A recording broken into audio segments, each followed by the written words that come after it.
Good evening, baseball fans. Welcome to beautiful Ironman Field here in Miramichi, New Brunswick for Game 4 of the New Brunswick Senior Baseball League semifinal between your Chatham Miramichi Honda Ironmen and the visiting Moncton Mets. Hi, I'm Chris Jardine, voice of the Chatham Ironmen. A beautiful evening here at Ironman Field. The Ironmen looking to take ultimate control in the series here with a chance to go up 3-1. And on the other side, the Mets looking to even the series and go home tomorrow night for Game 5, tied up at 2.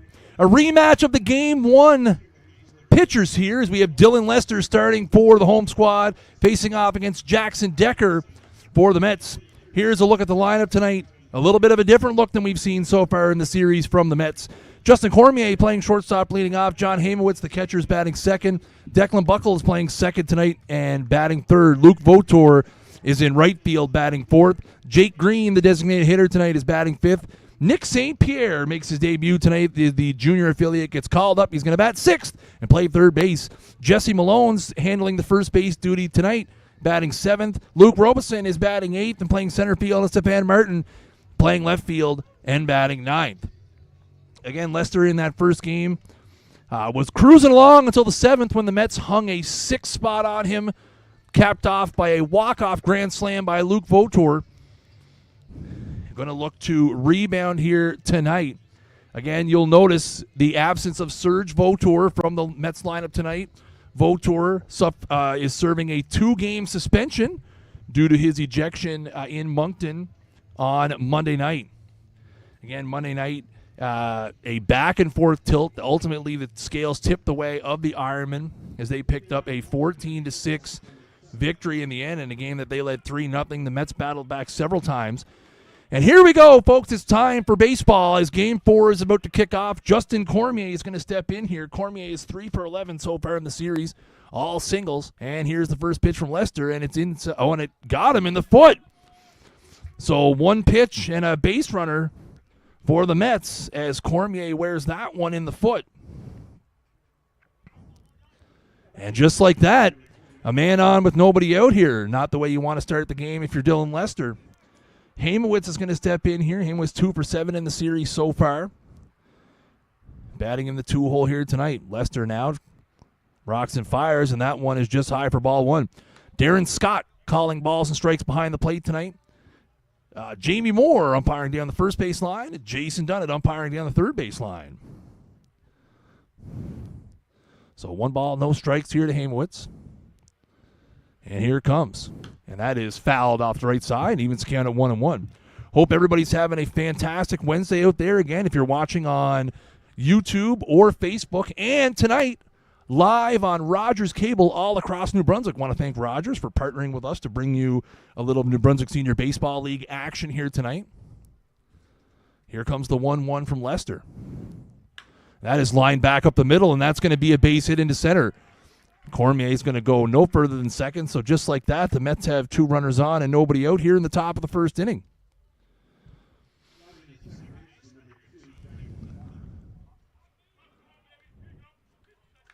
Of course, there is another game in the New Brunswick Senior Baseball League tonight as the Fredericton Royals and Prince Edward Island Islanders will do battle in Game 4 of their series. PEI up 2-1 there. I believe it's an 8 p.m. start in Fredericton.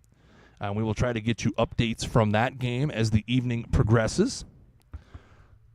So Declan Buckle's going to step in here.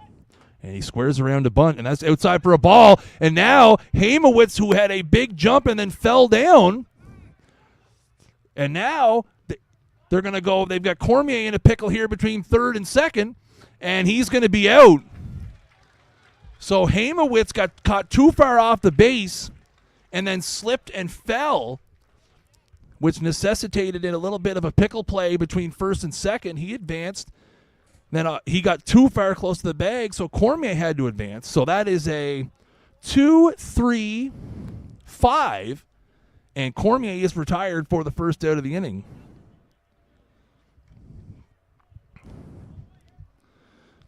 So not the way you want to go here for the Mets with having the first 2 runners on. And that is on the outside corner for a strike, so that evens the count to Buckle 1-1. buckle in the series, is 1 for 5.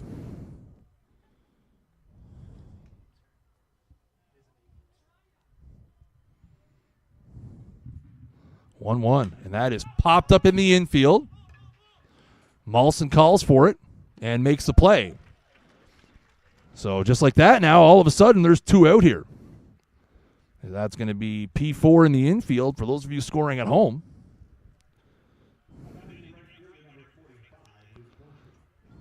And Luke Vautour is going to step in.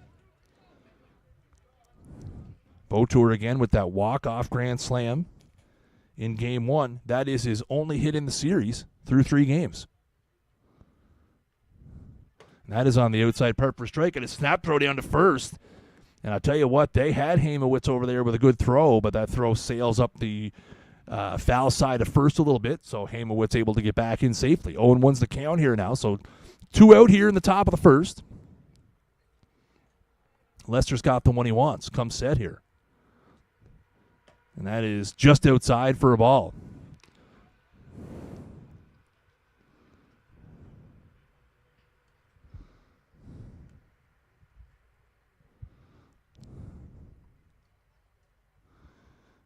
Here comes the 1-1. And that is fouled away down the right side. And now it is 1-2. As Lester tries to work around the first 2 men being on and get out of the top of the first inning here. So, again, thank you, everybody, for tuning out here. Again, we did confirm that the PEI Fredericton game starts at 8 Atlantic, so we will have updates on that later. Hamowitz is going, and that one's fouled back right into your living room. Look out.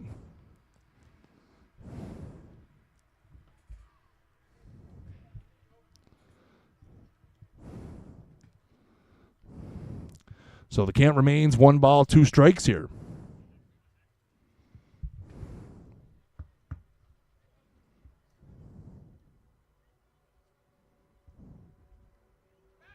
And a check over to first, and Hamowitz will get back safely.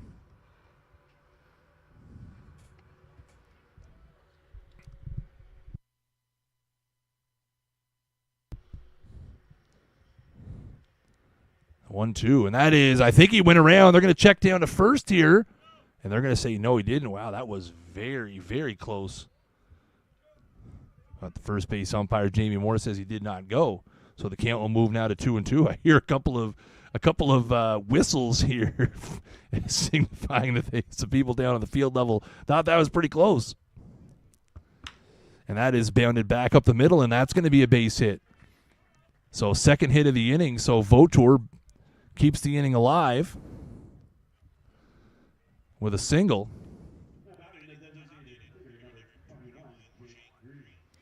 And that'll bring up Jake Green. Green, 3 for 9 in the series, had a home run Monday night in Moncton.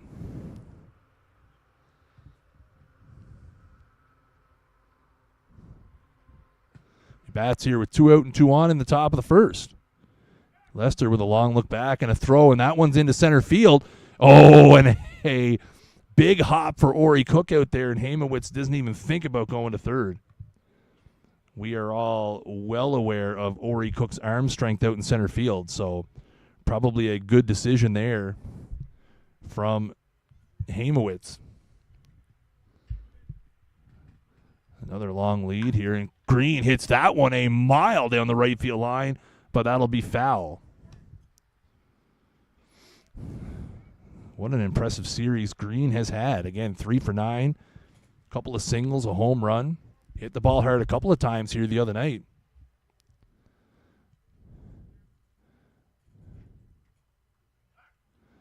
Turn to second here.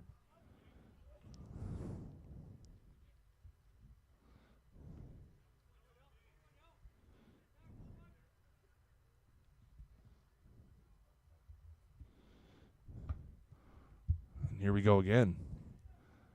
Another long look in, and that one is hit in the air to left. It's going to be a long run for the McKays, and it's going to fall foul. So that one hits the ground out there.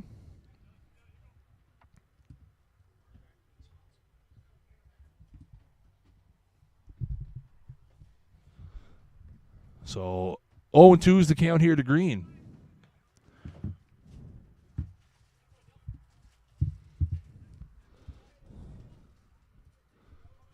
So no balls, 2 strikes here. Mets making Lester work for it here in the first inning. And that hits him. So that's up and in and hits him in the elbow pad. So that is an 0-2 hit by pitch. And now the bases are loaded.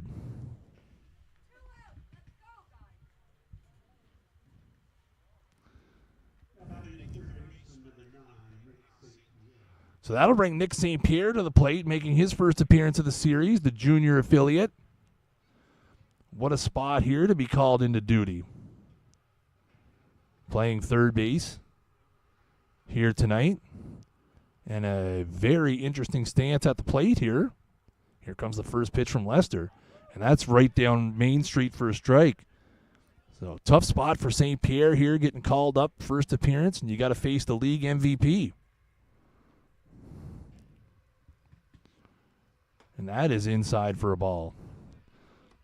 The Mets base is loaded here. 1 ball, 1 strike is the count.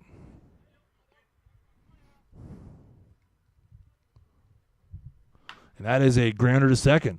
And it takes a bad hop, and they're not going to get a play there. So the Mets will open the scoring here as that one hops up on Charlie Mawson.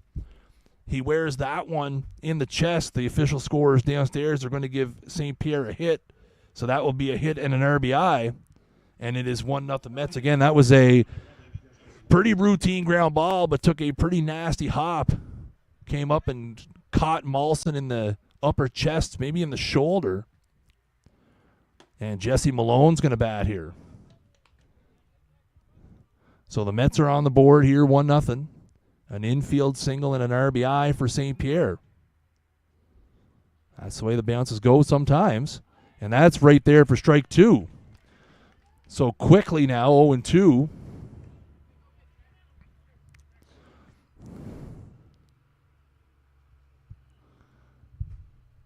And there's a swing and a miss, strike 3. So a 3-pitch strikeout to end the inning. But the Mets get 1. 3 hits, a couple of hit batters, a interesting base running play, and all in all, half inning in the books here at Ironman Field, and it is the Moncton Mets 1. And the Chatham Honda Ironmen coming to the plate here on O'Donoghue's Ironman Baseball Live.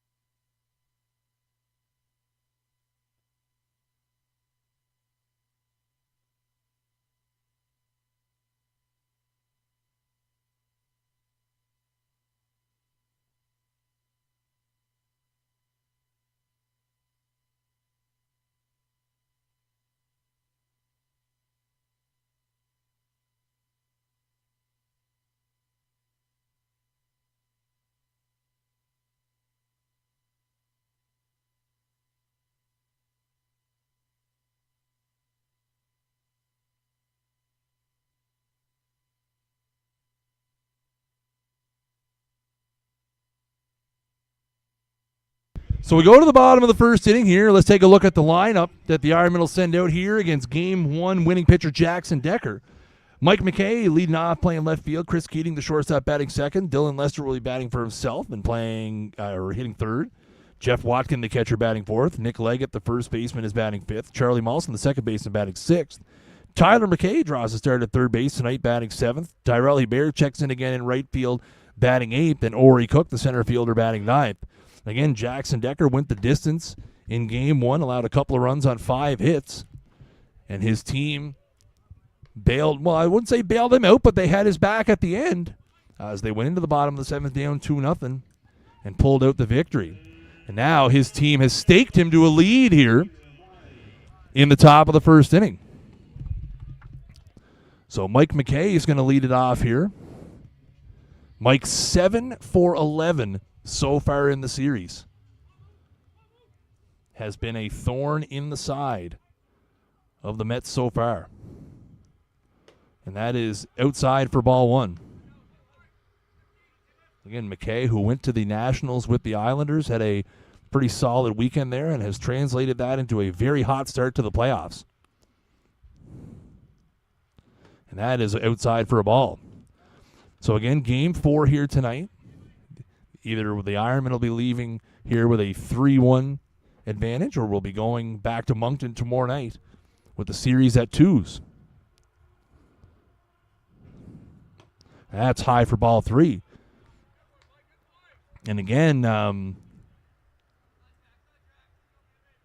Moncton, Kiwanis Park, 7:30 tomorrow night. The Mets have had a stream up on their page as well, and that's ball 4. So a 4-pitch walk to McKay to lead off the ball game for the Ironmen. But yeah, so again, if you're looking for some baseball action tomorrow night for Game 5, check out the Moncton Mets Facebook page. They've had a nice little stream up there for the first couple of games down there in the series. And again, want to thank everybody who's watching on Facebook tonight, on YouTube, and again on Rogers TV live all across New Brunswick tonight. And Chris Keating's going to step in here. A little slow start to the series for Chris, 2 for 12. And that is a curveball in there for strike 1. And again, Chris looking to bust out here. Does have a single and a double so far in the series. The league's all-star shortstop from the regular season. And that is outside for a ball. So 1-1's a count here.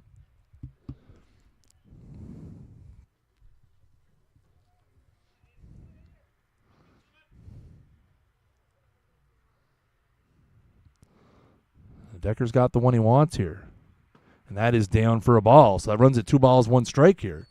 So 6 of the first 7 balls out of the hand of Jackson Decker here. Made it to the bottom of the first where we screwed up somebody's name, so that's a good sign. So here comes the 2-1. No, sir. He's thrown over to first.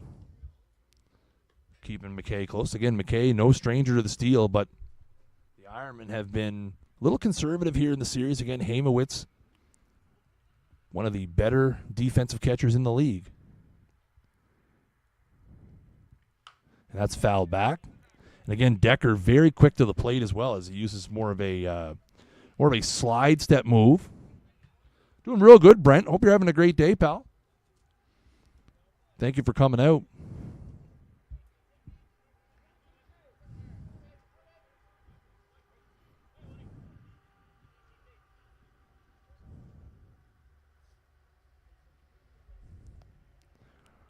And that is fouled back. Count remains 2-2 here.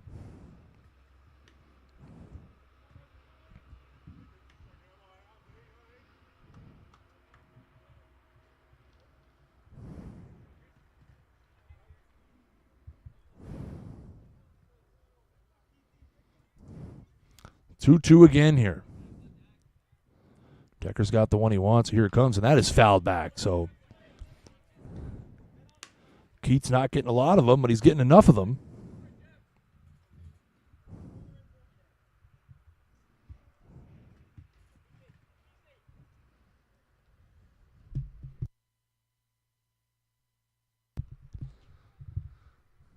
So here we go. And that is inside for a ball, so that'll run it full. So 3-2 the count now. Chris Keating, Mike McKay on over at first after a leadoff walk. 1-0 Mets here, bottom of the first. And that is hit high and deep to right field, but that's going to be foul. Had the distance, but did not have the direction. So a great at bat here for Keats as we're about to see the 9th pitch of the AB here.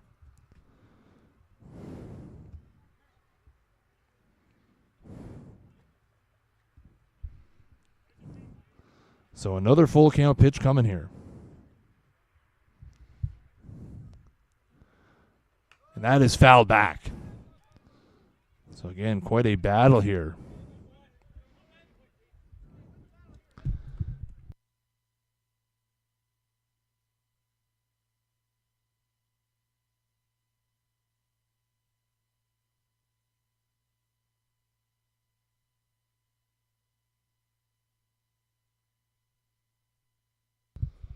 So full count again as the 10th pitch of the at-bat about to come in here. And that is hit high and deep to right field, but will stay in the ballpark as Votor will make the catch right in front of the track. So a 10-pitch at-bat, a good battle. Decker comes out victorious as Keating flies out to right field for the first out of the bottom of the first inning. So that'll bring Dylan Lester to the plate here. Lester 5 for 10 in the series.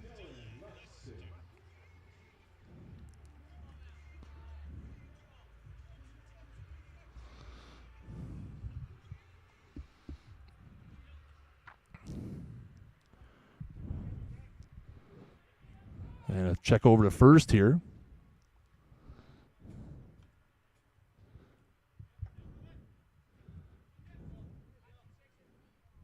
Keats back, or Mike back safely over there. Decker's got the one he wants. And that is in the dirt, and that one spiked well in front of the plate. Came up, actually hit Hamowitz in the helmet. So that'll be a wild pitch that advances Mike to second.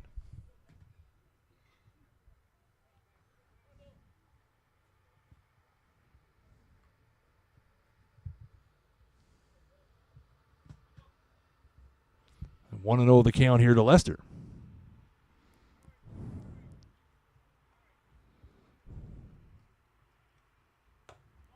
And that is a ball. 2-0.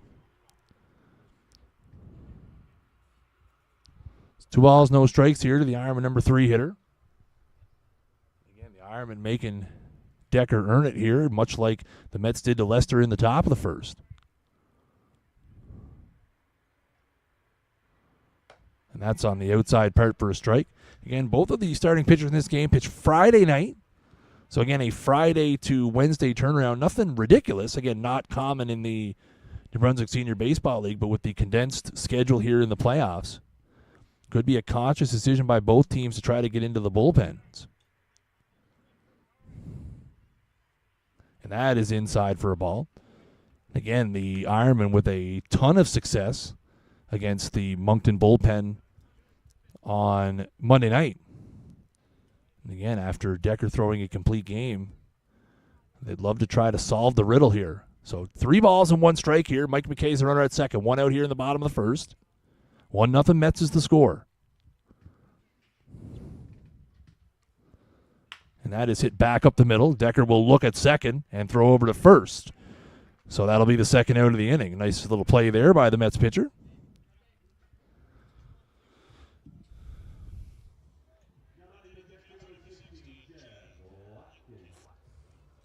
So that'll bring Jeff Watkin to the plate here. Watkins 2 for 9 in the series. Both of his hits have been extra base hits, a double and a home run. Had a double in game 1 and a home run here in game 2. And he looks to even up the game here with a base hit in the bottom of the first. And that is down in the dirt for ball 1. So again, Mike McKay, a 4-pitch walk to lead off this inning. He advanced to second on a wild pitch. Chris Keating flew out to right. Lester with a ground out back to the pitcher.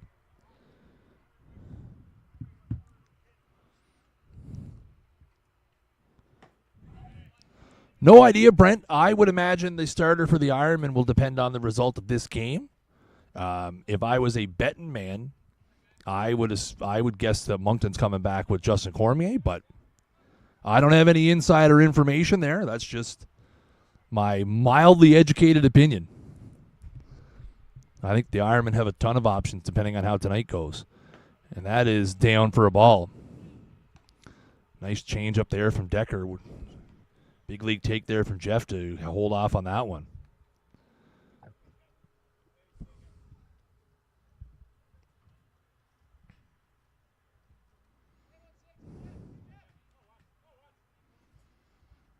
So 2 balls, 1 strike.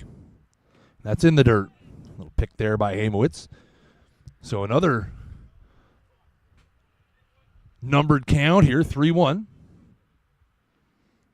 Yeah, I would say regardless for the Mets, I think wouldn't be surprised at all if Cormier comes back. I know he pitched on Sunday, but again, for the Ironmen, I think you have options depending on what happens here. I know Jamie Walls threw well over 100 pitches here Sunday night. And that is high, ball 4. I think the decision for the Ironman, again, I think a lot of it's going to depend on if it's 3-1 or 2-2. I think if it's 3-1, you could see any number of guys. You could see a bullpen game, with Mike McKay and Ryland Matchett, and to try to have your Walls and Lester and Newman ready to go for 6 and 7 if you need it. But if it's 2-2, it's a different story. Again, that's why I don't get paid to make those decisions. Easy to sit up here on the third floor of the press box and speculate about them, though. So Nick Leggett steps in here with 2 out and 2 on in the bottom of the first. And that is right there for strike 1. Leggett in the series is 2 for 10 with a couple of singles. So again, both teams have multiple runners on in the first inning. The Mets able to cash in 1 on an infield single by Nick St. Pierre. The Ironmen looking to drive 1 in here. And that is hit high in the air. That's in foul territory on the right side towards the tarp, and Malone lost it and almost got hit by it. Wow. Malone ran over towards the tarp, where the tarp is rolled up in foul territory, and lost sight of it, and the ball almost came down right on top of his head, which I'm going to say probably would not have felt good. So it is a foul ball. So Leggett is behind now 0-2. So Decker looking to try to get out of the bottom of the first inning here unscathed. He's got the one he wants. Comes set now. And that's in the dirt outside. Runs a count to 1-2.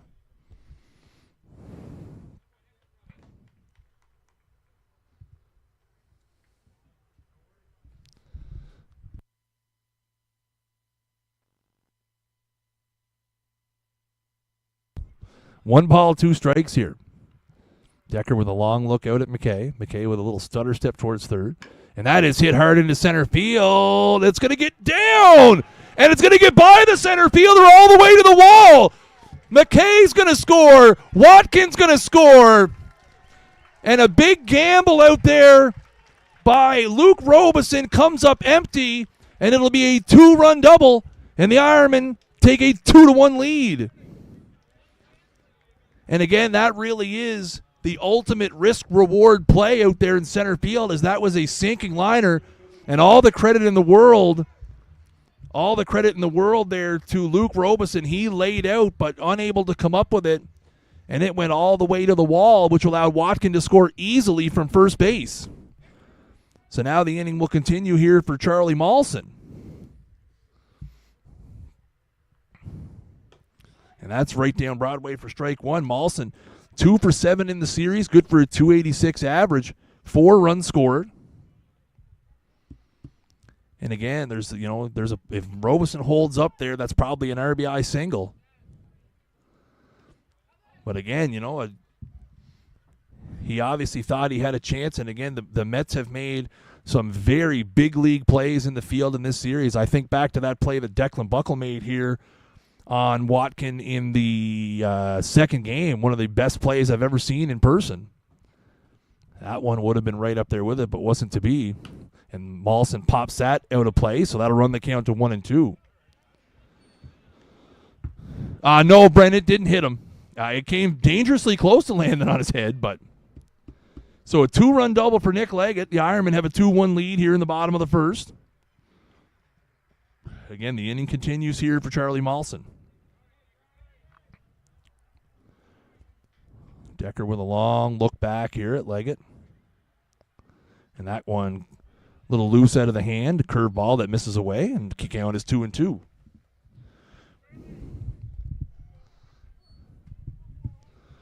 So 2 balls, 2 strikes here. The Ironmen have a runner at second with 2 out. They've scored 2 here in the first.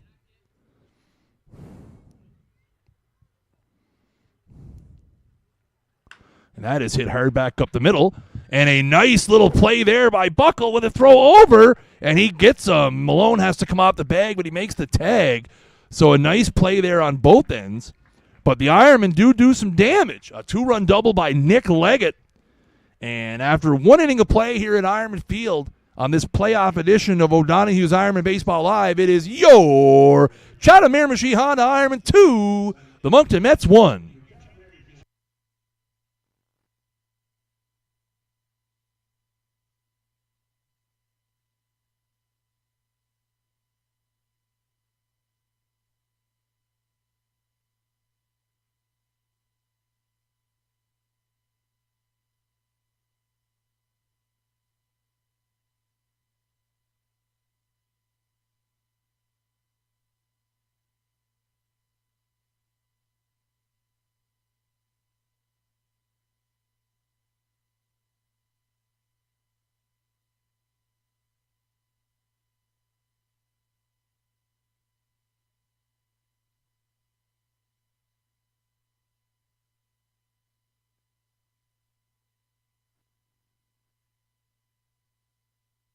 So we go to the top of the second inning here. It's going to be the 8-9-1 hitters for the Mets.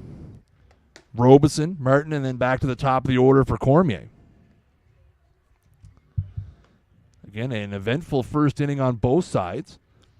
Lester hits a couple, gives up 3 hits, but only 1 run on an infield single. The Ironmen come in and score 2 on a RBI double by Nick Leggett. So Robeson checks in here to lead off the second, and that's on the outside corner for strike 1. Robeson's 2 for 5 in the series, couple of singles, and 3 runs scored. Again, Robeson and Martin always give the Ironmen fits. Every time I see them here at Ironman Field, they just have good at-bats. They take good pitches. They put the ball in play. Always seem to be filling up the bases here at the bottom of the Mets lineup. That's on the inside part for strike 2. A great pitch there from Lester.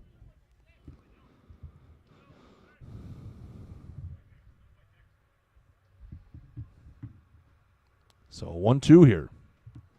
And that is hit to third, and that's going to be a base hit.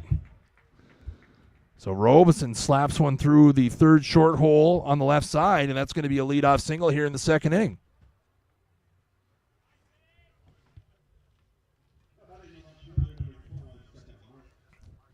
So Martin's going to step in here, the number 9 hitter. 2 for 6 in the series, 3 runs scored. Beautiful Wednesday night here at Ironman Field. Hope you guys are having a great evening. Thank you guys for tuning in. And that's right down the middle for strike 1.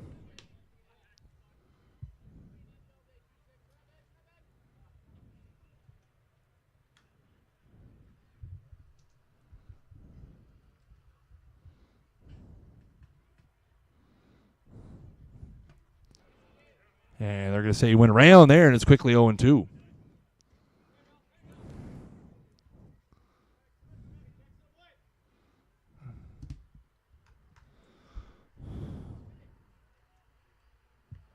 Ooh.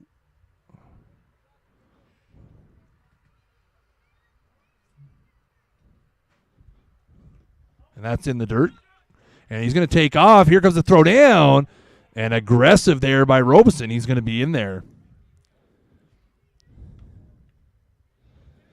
He's going to be in there.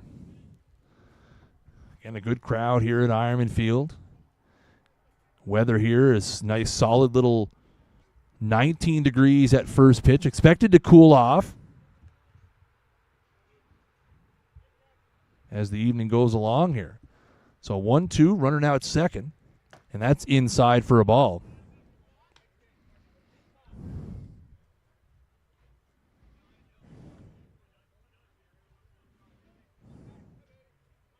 So 2-2 is the count here. There's a swing and a miss, strike 3. So Stefan Martin goes down. Second strikeout of the game for Lester. And back to the top of the order here for Justin Cormier. He wore the first pitch of the ball game on the foot.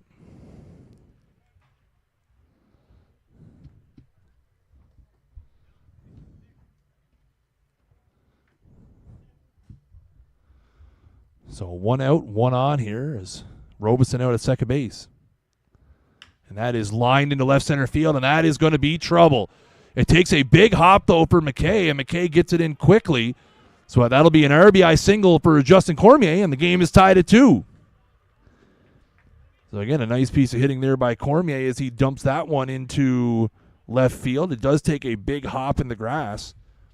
Keeps it from skipping into the gap. So now it's 2-2. So Hamwood's going to step in here now. Hamwood singled and scored his first time. And that's just down for ball 1.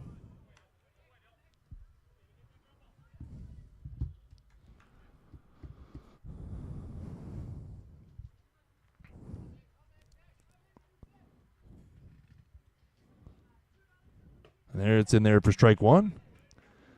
Took a little off of that one. Floats it in there.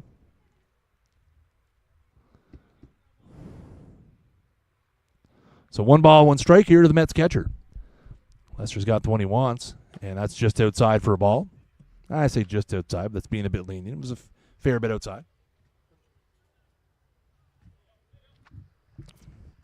Don't want anybody out there accusing me of being a homer. 2 balls, 1 strike here. And that is popped out of play. So it evens the count at 2-2. So again, the next game of this series will be tomorrow night, Kiwanis Park, 7:30 p.m. Stream will be available over on the Moncton Metropolitans Facebook page. Go over and give them a follow. 2 balls, 2 strikes here. And that is inside for a ball. Watkin wanted that one, but not getting the call there. So now the count is full. We'll see if Cormier's going here to try to stay out of the double play. He is. And that is popped into right field. And that's going to be a long run. And Leggett able to make the play over the shoulder. What a play out there by Nick Leggett. As he was the only guy who was going to get anywhere close to it. And makes almost a Willie Mays style catch. The umpire did signal that it was a fair ball. So a great play there by Leggett for out number 2. Again, we have seen some fantastic defense in this series. That's another example of it right there. Throw over to first. Cormier back. So Buckle at the plate here. Popped out to second base his first time. And that's high and tight for ball 1. So again, runner at first here with 2 down.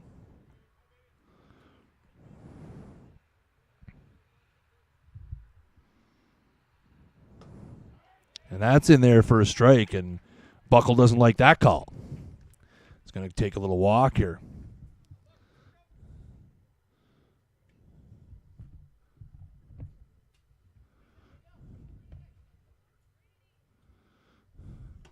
And that is just high for a ball.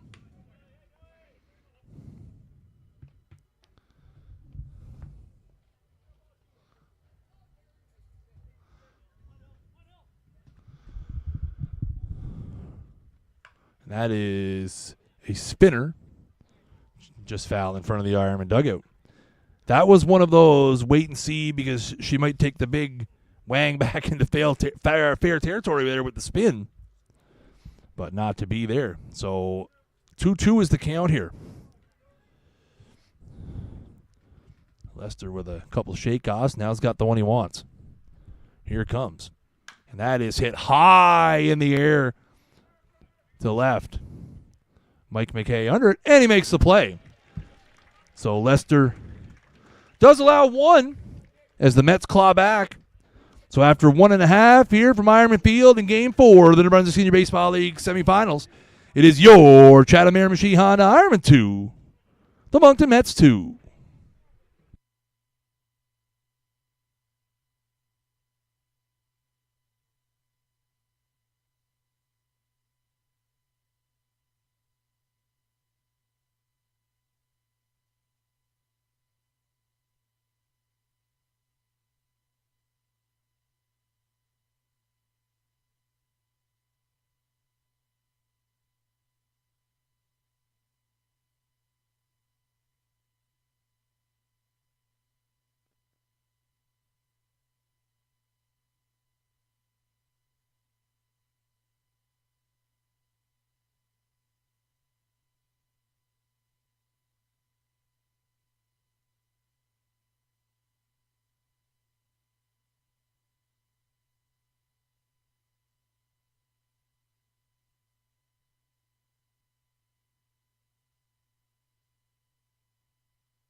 So we go to the bottom of the second here. 2-2 ball game. It's going to be 7-8-9 coming up for the Ironmen. Again, thank you guys for tuning in. We're on 3 different platforms tonight. We're on our usual Facebook and YouTube platforms, and we're on Rogers TV all across New Brunswick tonight. If you're just tuning in, 2-2 here in the bottom of the second. Tyler McKay is going to step in here. Tyler's first at bat of the series. And he takes that down for ball 1.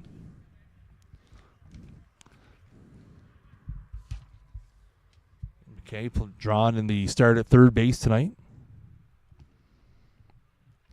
And that's on, not sure where that was. Thought that was a pretty good pitch there, but 2-0 is the count. And that's down, and now it's 3-0. Decker started the bottom of the first inning off with a 4-pitch walk and is in danger of doing it again here. 3-0 to McKay. And that's right down Main Street. That'll run it to 3-1.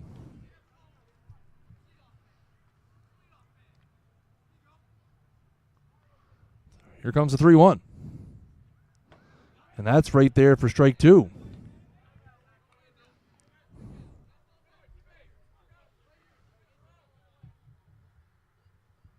Three balls, 2 strikes here to McKay.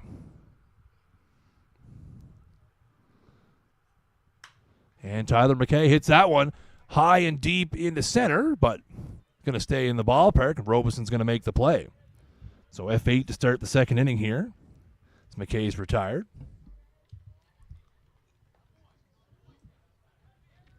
And that'll bring up Tyrell Hebert. Hebert's found himself some playing time here in the series. 3 for 8 so far. He has been hitting the ball hard. And that's outside for ball 1. He hit a foul ball here in game 2 at Ironman.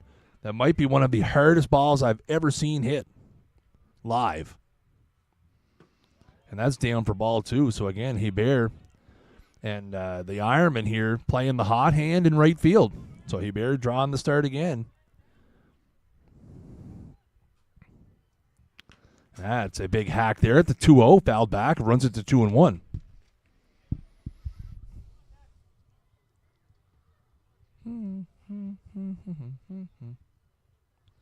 Sorry, can't be humming the songs here between pitches. Here comes the 2-1. And that is outside for a ball. So now it's 3-1.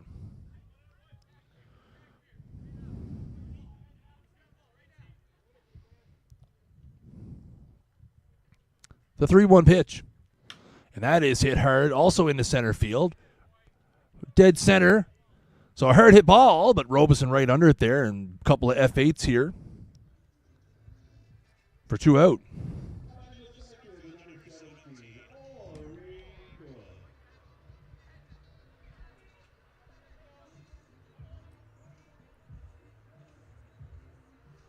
And that'll bring Ori Cook up here.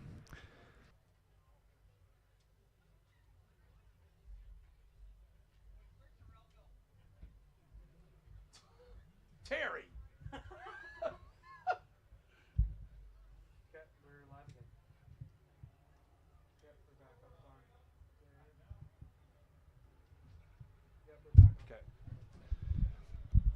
All right, folks. Well, if you can hear the sound of my voice, you probably can't see anything, and that is because the power has gone out here at Ironman Field. It has returned. Obviously, we have internet. You can see out in, you might be able to see out in right center field. The scoreboard is lit up, but at the moment, we do not have, oh yeah, just leave the screen. No, leave the dark screen up. They can look at the scoreboard. They'll be able to live vicariously through us when the power comes back on. So at the moment, folks, this game is in a delay. The first pitch was coming in there to Ori Cook, and right as it crossed the plate, the power just went out. That was it. That was it. again, folks, for those of you trickling into the stream, wondering what's going on, the power went out. As you can see, all you can see for lights on the stream is the scoreboard in right center field. Again, power is available again, but of course, we are just waiting for the people downstairs to figure out how to get the lights back on. Hopefully they're not on some sort of timer cooler. Again, we have, power is back. We have internet. All of that fun stuff. So we are just waiting for the power, the lights to come back on here, and we will get back underway.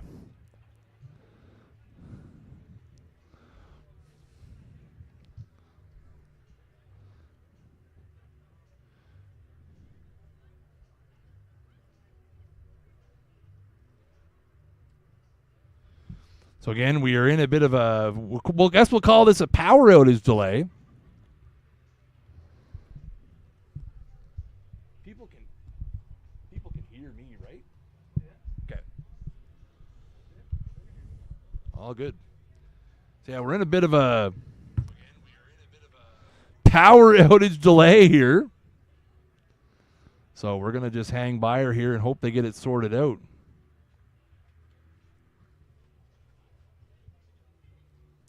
As everyone's just kind of hanging out here at the moment, folks, again, as they try to figure out how to get the main lights back on here.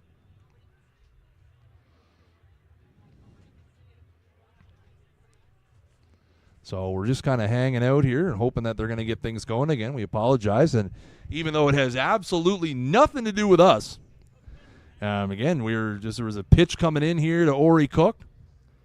And as the pitch crossed the plate, the power flickered. So again, we are trying to, I'm sure the technicians here trying to figure out what to do to get the lights back on. Obviously, it might be a little more complicated than just an off-on here. So we're just playing the waiting game here, folks. Give you a little bit of a recap of what has happened here if you're just tuning in. It is a 2-2 ball game here. I'm going to try to read from, actually, Landon, could you do me a favor? Could you turn the light on in here while we're not playing so I can read from my scorebook? So we'll give you a little recap of what's happened here. Top of the first inning was a bit of an adventure. Justin Cormier was hit by a pitch on the first pitch of the ball game and then was eventually caught in a rundown after John Hamowitz reached on a single, slipped and fell on a back pick attempt by catcher Jeff Watkin. Hamowitz ends up scoring on an infield single by Nick St. Pierre, a relatively routine grounder to Charlie Mollison that took a pretty nasty hop, came up and caught him in the chest with the bases loaded, which allowed a run to score. The Ironmen came in and scored 2 in the bottom of the first. Mike McCabe reached on a 4-pitch walk, ended up moving up to second on a wild pitch. Jeff Watkin reached on a walk. Nick Leggett hit a sinking liner to center field that Luke Robeson made a valiant effort to try to catch. Unfortunately, he was unable to do so. It got by him all the way to the wall, so it ends up being a 2-run double for Nick Leggett to give them a 2-1 lead. And then in the top of the second, the Mets score. Luke Robeson with a single and comes around to score on an RBI single by Justin Cormier. And then in the bottom of the second inning, Tyler McKay with a fly out to center, Tyrell Hebert with a fly out to center, and then the power went out. So here we are, folks. It's according to the scoreboard, it's 1 ball, no strikes to the Ironman number 9 hitter Ori Cook. And then the power went out for just a brief second, but long enough to take out all of the lights and the stream and basically everything. And we are just waiting and hoping that the Ironman technicians here are able to get the lights back on. And there is power. Obviously, we have the internet. You can see, for those of you who are watching the stream, you can see the lights of the scoreboard there on the top right corner of your stream. But we need more than that. Unless we're going to all of a sudden turn the New Brunswick Senior Baseball League playoffs into glow ball or something of that nature.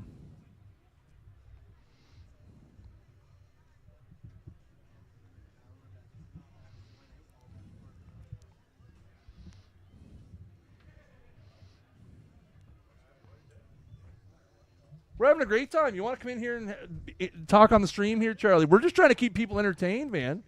Well, they try to get the lights back on. Oh, constantly. We were. You know, there was a couple of minutes there where she went out, but we got her back going again. That's right. Yes. Thank you so much. So again, we are just waiting, folks, to see if we're going to get the power back.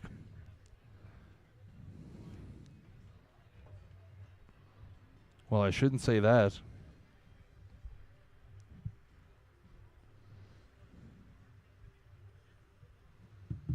So it's a 2-2 ball game here in the bottom of the first.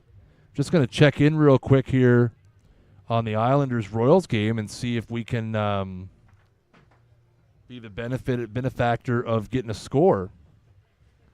Heck, maybe we can interrupt our coverage with coverage from the Islanders here. Let's see what's happening. I know Chuck and the Islander crew are down there. Of course, my phone does not want to work there. It looks like they're having a little bit of video trouble down there with the service in Fredericton, because I've tried to tune in a few times and it seems to be cutting in and out, but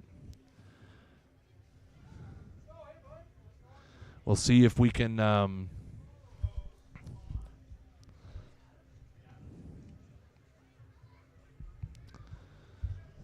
go long enough here to get an update. Maybe somebody who might be kind of watching both might be able to let us know, but can't seem to get that one going at the moment. So we're just waiting through to see. Again, there is power at the field. They're just right now at this point. The issue is we do not have stadium lights. So I'm sitting here. I'm sitting here with all kinds of light in the press box, and obviously, if the stream is up, we have internet. At this point, we are just hoping that they get the lights back on. We got a few of the players crossing through the clubhouse here. Maybe we can get a insider tip on what might be happening with the lights here. Well, that's the thing. We might have to start hauling people in for interviews here. It's past the time. We'll see what we can do. So again, 2-2 here. It's the bottom of the second inning with 2 out. Ori Cook. No idea, Brent. We're just sitting upstairs until somebody comes and tells us what's happening. There's not a whole lot I can pass along. I'm sure if we do end up with some additional information here, I'm sure somebody will come by and give us a heads up. Again, there's still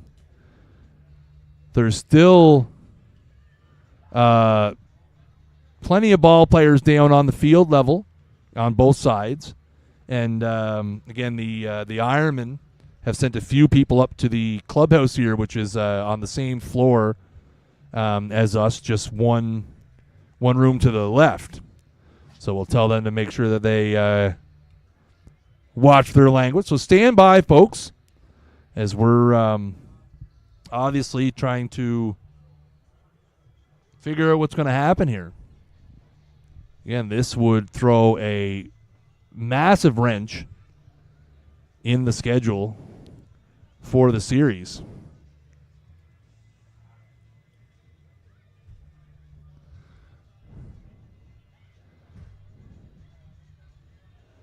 And I'm getting I'm trying to get sorry folks, I'm on the horn here trying to get some intel from down at field level, seeing what's going on. Again, no one is leaving the ballpark. The teams Again, both teams are still on the field. Obviously, there's some little interactions going on around home plate. I've seen a couple of phone flashlights and whatnot. This is a first, folks. Not gonna lie, this is a stream first here. No power, so we're gonna hang by her. We're just trying to see what's going on here. I keep looking behind me to see if I can flag somebody down who might be in the know. I'm hearing children's voices here. Guys walking around with the Thanos glove on. We're taking to commentating anything we can here, folks. I'm trying to see what might happen as we are in a delay here in the second inning, as there is no power.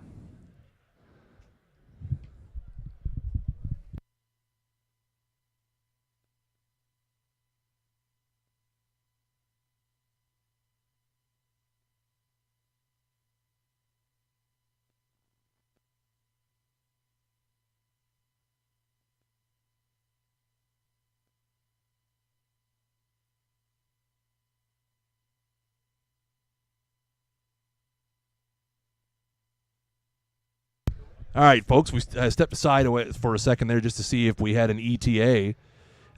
We do not. The technicians are working on it as we speak, so we are going to be hanging by her here for a few minutes just to see. Again, they do believe they can get the lights back on. So we will see. Again, at this point, we are expecting that this game will resume at some point. We got the guys bringing pizza upstairs here now. So, again, most of the Ironmen have retreated to the clubhouse, which is located next to us here on the third floor. I do see some of the coaching staff and folks down just below us here by home plate. So, again, I do believe there is belief that we will be able to get the lights back on here.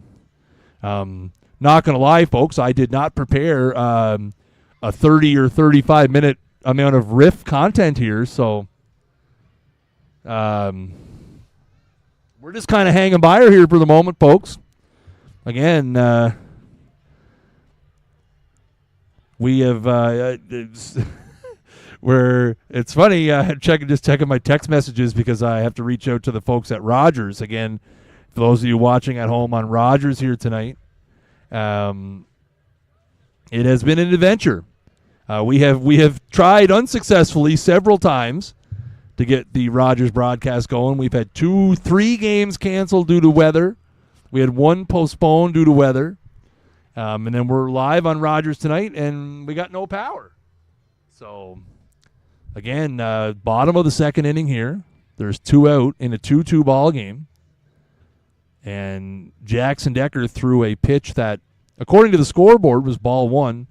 I thought I had to go back to watch the stream, but I believe I had heard Darren Scott call it a strike.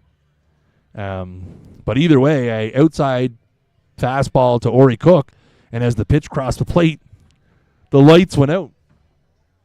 Coming in, Zach, for a say, or no? I guess not. So we're just waiting by her here, folks, to get her going. And, 2-2 ball game here. We're just kind of hanging out, seeing what's going to happen. I'm sure the best and brightest are downstairs trying to get this going. I'm assuming the lights must be on some sort of cool down timer, or if there was potentially, again, if I can't speak to whether the power outage was only at the ball field here or if it was further than here. Okay, so it was more than a localized power outage, but again, potential that maybe we blew a fuse or something. Again, maybe we'll have to get the electricians up here after they sort it out to give a full debrief on what might have happened. Yeah, we're begging for content at this point. Seeing what we can try to figure out here, folks. Again, as we are in a delay here at Ironman Field. in a 2-2 ball game. Maybe this is the time, Landon, where we fire up the fax machine phone hotline. We learned for the little bit of inside baseball here, folks. But for those of you who may not be familiar with the third floor press box at Ironman Field, there is an old school fax machine here that sits to our right. That, to be honest, in the 3 years I've been broadcasting games at this field, I have not seen anybody, not even use. I have not seen anybody lay a finger on that fax machine. And we're setting up here in the pregame, and I'm just next door in the lounge, asking we're getting the lights are coming back on here, folks. So as you can see, we're starting to get a bit of power. They do have a few minute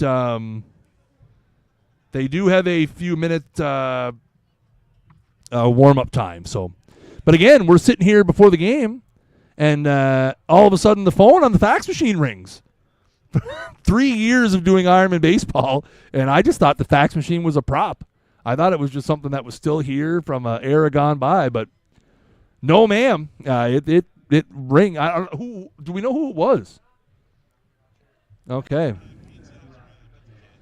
And if you happen to be at Ironman listening to the stream right now, if you happen to be listening to the stream out there, pizza has arrived at the canteen, so head on down and get yourself some pizza.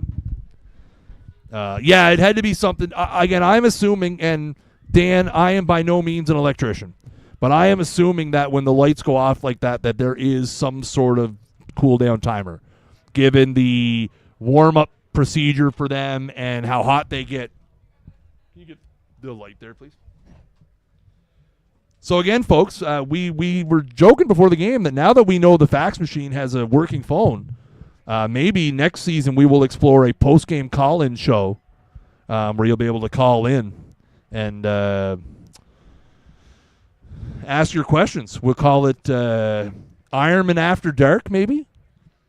If you have any good names, let us know in the chat. Again, we're going to be getting close to play again here as the lights are coming back on.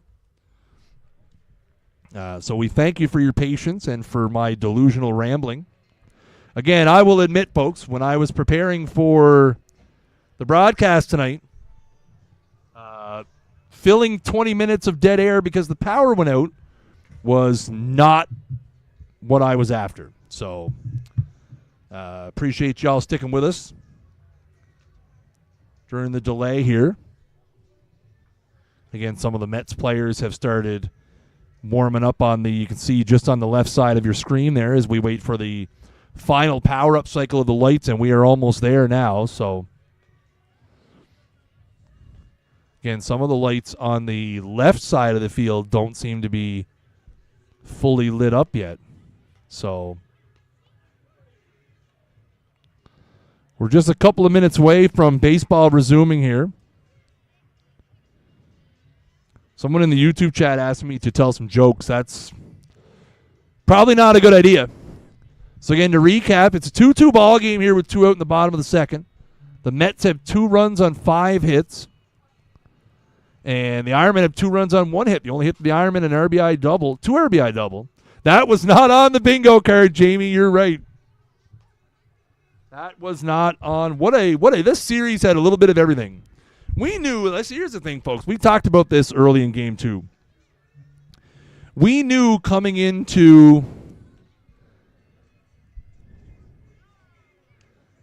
what is going on down here? Are they showing it on everybody holding up their phones here with me streaming? I don't know what's going on here. Getting pictures from field level here, folks.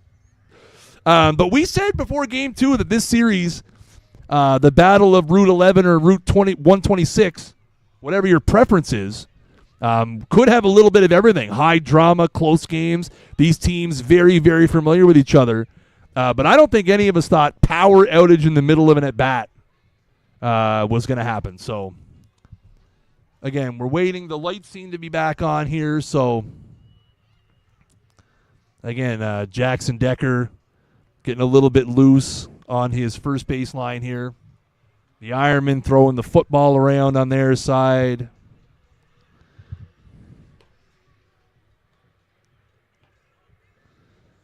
And we're going to get going again here with some baseball.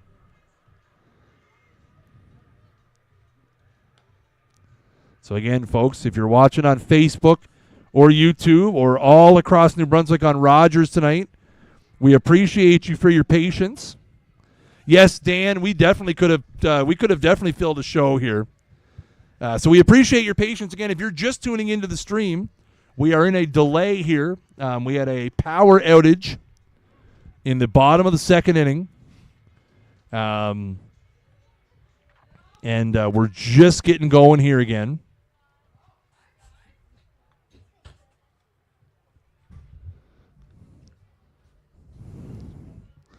1-0 here. So we're getting one. I'm assuming because Nora posted it, I'm going to assume it's 1-0 Fredericton. No, it's okay. That doesn't bother me now. So again, we're just getting ready. Again, the guys are going to get a few minutes to warm back up here before it looks like the Mets players are going to start taking the field here. Again, I think obviously at this point, you're making sure that the guys, after sitting for 20, 25 minutes, get a couple minutes to warm back up, especially the pitchers.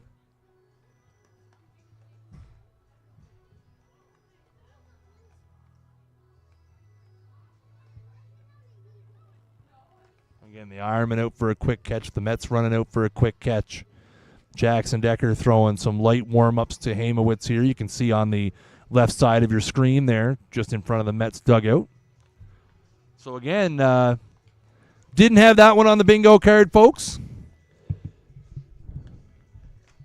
The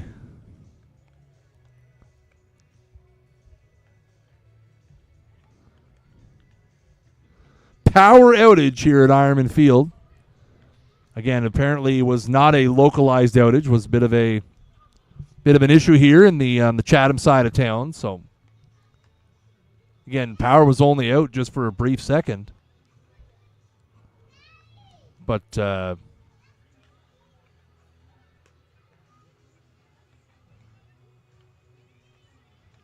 enough to knock the lights out here. And again, there was I'll have to before the next broadcast, folks, I'll get a full recap on the science behind the lights.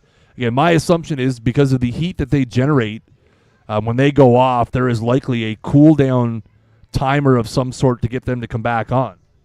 Again, there is a warm-up period of about 10 minutes to get them warmed up and fully illuminated anyway. So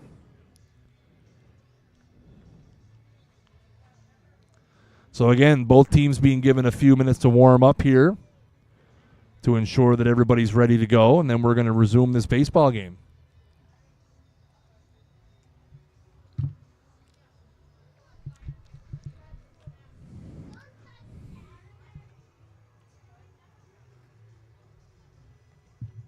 So again, folks, we thank you for your patience. If you're watching on YouTube or Facebook or live tonight all across New Brunswick on Rogers TV, we do apologize for, and we'll be back in just a moment.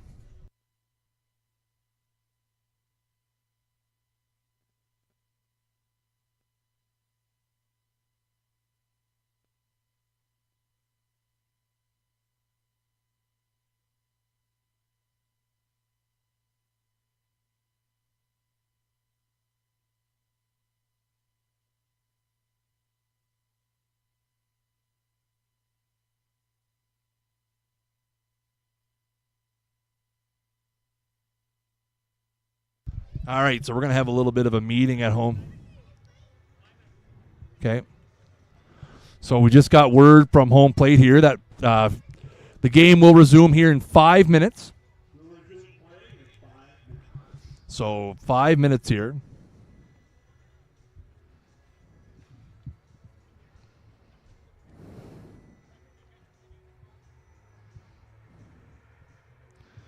I can't type here.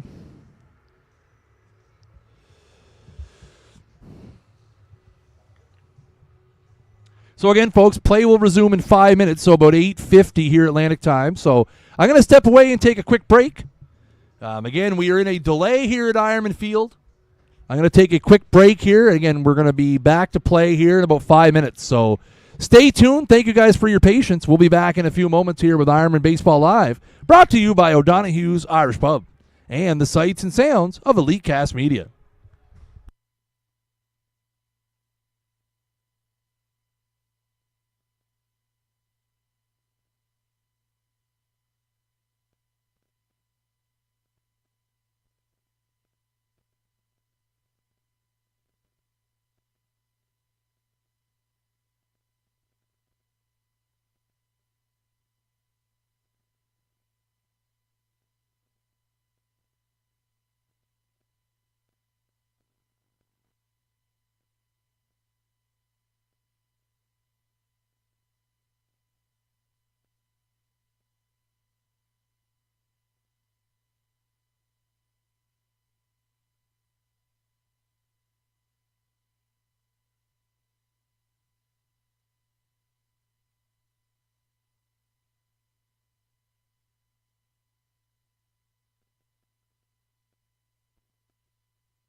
All right, so here we go, folks. So the Mets are going to take the field, and we're going to be back to play here. What? Sure, Tim. All right, so the Mets are back on the field here. So a couple of warm-up pitches, and we're going to get going again, ladies and gentlemen. So, again, if you're just tuning in, it's the bottom of the second inning. We had a power outage here, which lasted, holy geez, I don't know how long. But we had a power outage here that we have worked through. And we're ready to rock and roll here. Again, the count is going to be 1-0, to the Ironman number 9 hitter, Ori Cook.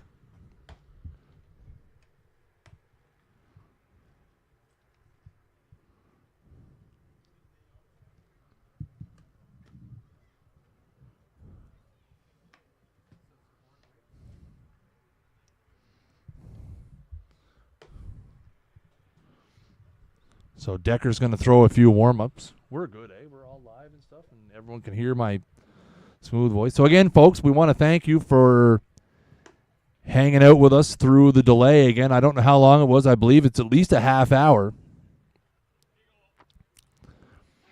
Again, the count here is 1-0 to Ori Cook with 2 out in the bottom of the second inning of a 2-2 ball game.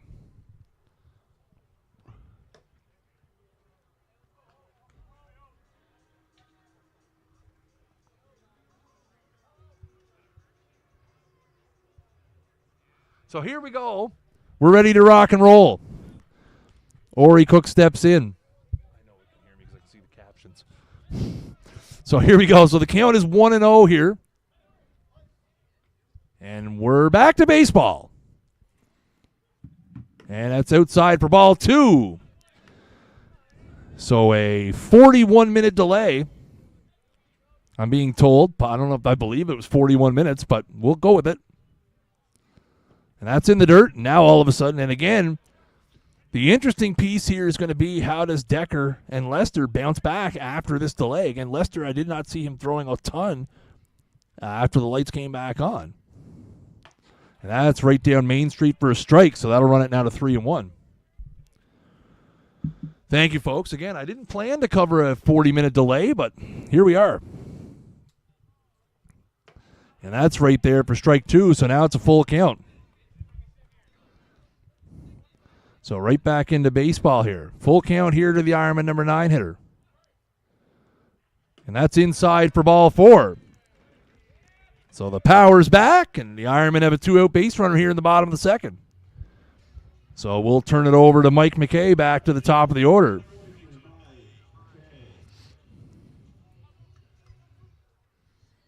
So Ori Cook over at first now with 2 out. Always a threat to steal. And McKay is going to step in. McKay walked his first time up and scored a run. Looks to bunt here, and that's going to be foul.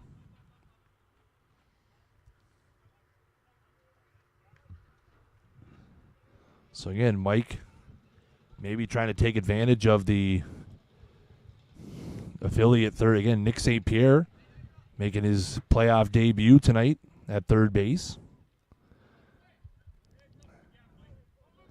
So again, Mike maybe trying to test him out there with a 2-out bunt, but and a throw over to first. Ori back in safely. So 1 strike here to McKay. Back to the Ironman top of the order. Again, bottom of the second inning. Thank you, folks, for sticking with us. Here comes the pitch, and that is high and tight for a ball. Runs the count here to 1-1. So 1-1 here, 2 out, bottom of the second, 2-2 ball game.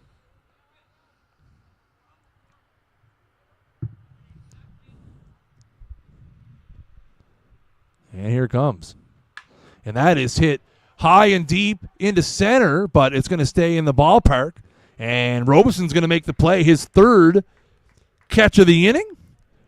So after a lengthy delay, we're back in here and we get the second inning in the books. 2 innings in the books here at Ironman Field. It is your Chatham Ironmen Honda Ironman 2, the Moncton Mets 2.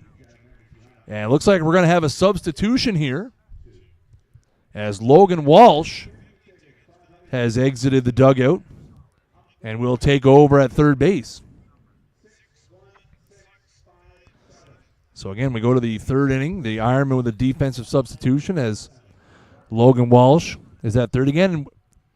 Walsh, I believe, was supposed to be in the starting lineup, but again, a lot of these kids are away for school. There's travel considerations, travel concerns to be able to get here in time. So again, that delay, Walsh able to relieve Tyler McKay here for the third inning. And again, it's going to be interesting to see how Lester bounces back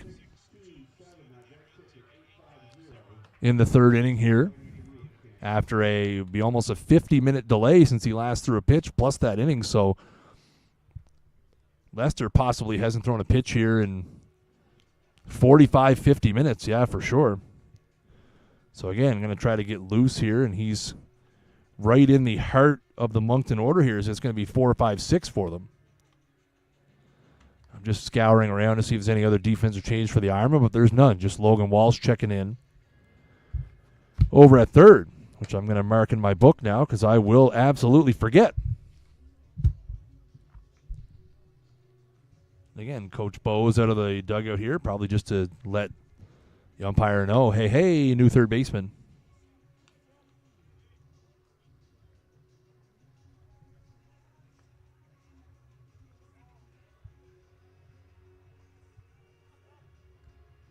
So we go to the top of the third inning here. It's going to be Luke Votor leading it off.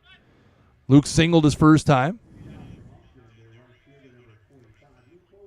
And he's going to bat here, try to get the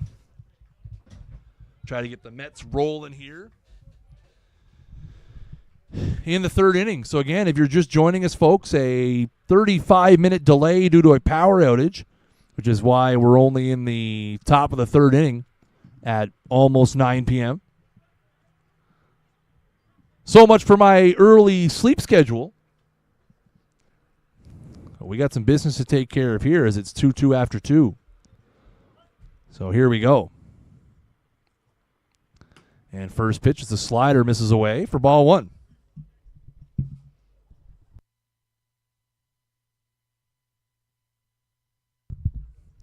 Here comes the 1-0.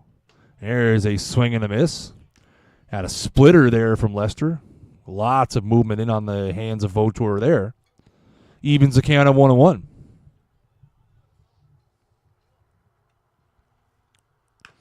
that's a bouncer in front of the plate. That's going to be a foul ball. So the count moves to 1-2 here. So again, folks, we want to thank you for your patience. If you're watching on Facebook, YouTube, or all across New Brunswick on Rogers TV tonight, thank you so much for sticking by us during the outage. We are back to baseball here. 1 ball, 2 strikes here to Vautour. And that is just down. Looked like the splitter again from Lester.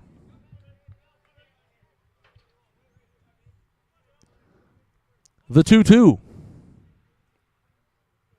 That is fouled away. Look out.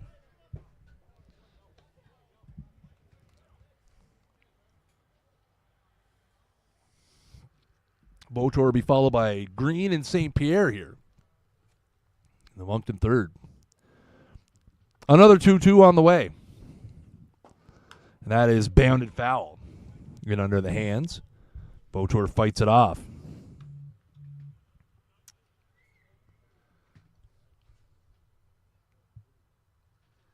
So 2 balls and 2 strikes here.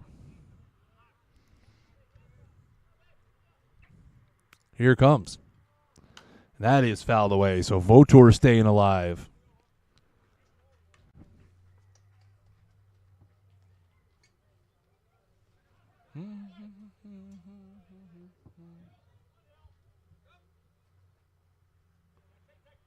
Here comes another 2-2.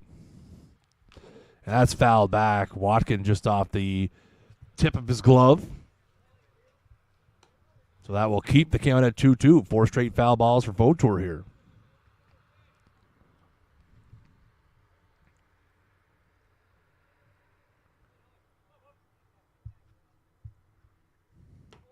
And that's a curveball that back over the inside that Vautour gave up on, and that's going to be the 3rd strikeout of the game for Lester. And the first out here in the 3rd inning. So Green's going to bat here. He was hit by an 0-2 pitch his first time up in the elbow pad.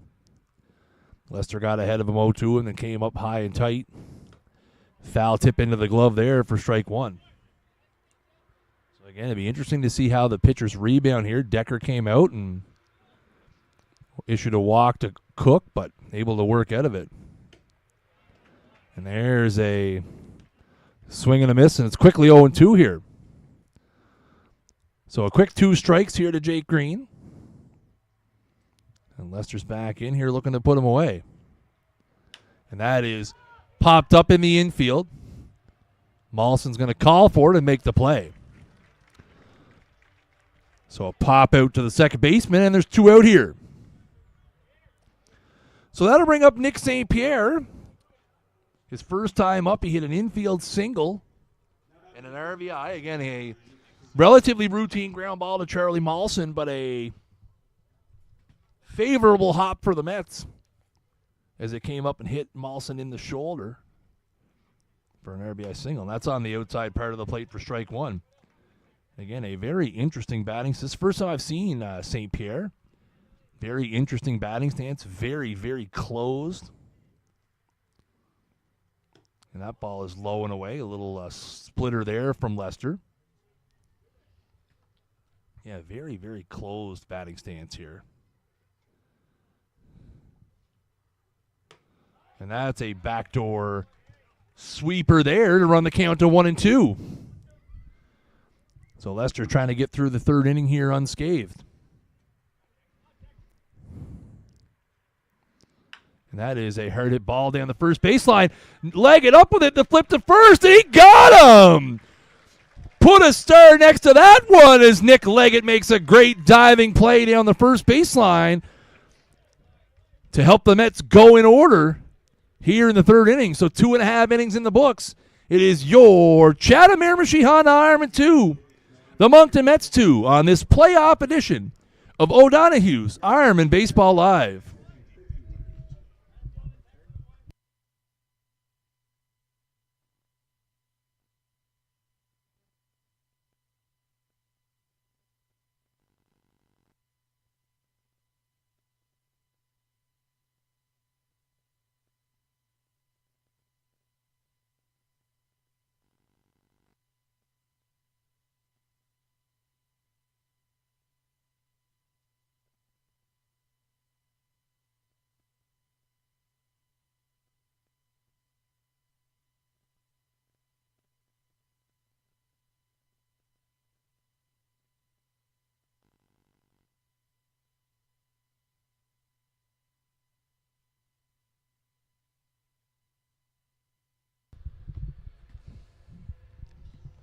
So we go to the bottom of the third here.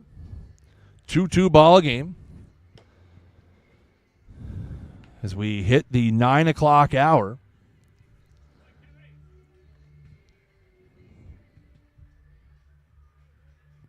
And again, we're an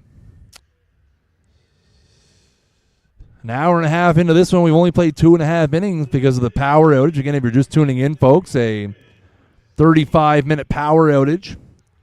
Well, the power outage was 2 seconds, but the lights coming back on was 35 minutes.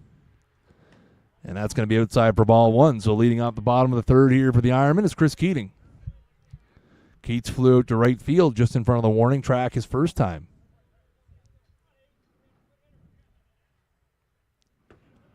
Thank you, Mike, on YouTube. Out of town scoreboard. The Islanders are ahead of the Royals 1-0 in the top of the fourth. So again, the Islanders looking to take a 3-1 lead in that series.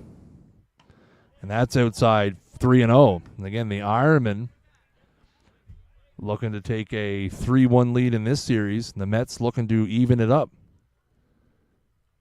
Here comes the 3-0. And Keats taking all the way there as Decker splits the plate in half to run it to 3-1. Again, a lot of the fans stuck around here through the outage. The 3-1. And that's right there for strike two. As Keats takes a couple there just to get it back to where he wants it. Full count pitch. And that is hit hard to second. And buckle up with it. Keats hustling hard down the line, but Buckle's going to make the play. So a 4-3 to start the bottom of the third here. And that'll bring up Lester.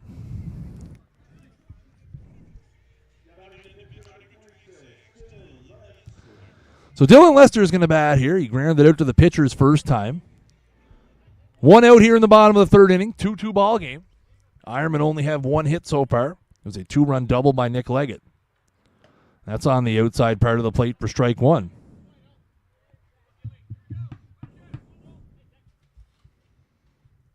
Here comes the 0-1.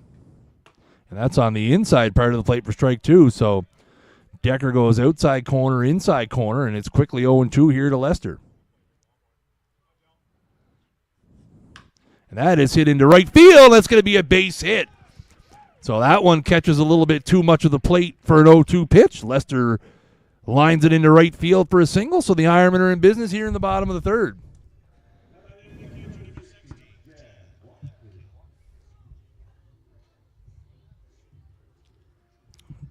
I tell you what, we're at an hour and a half here. I have umpired senior games that have been over by now.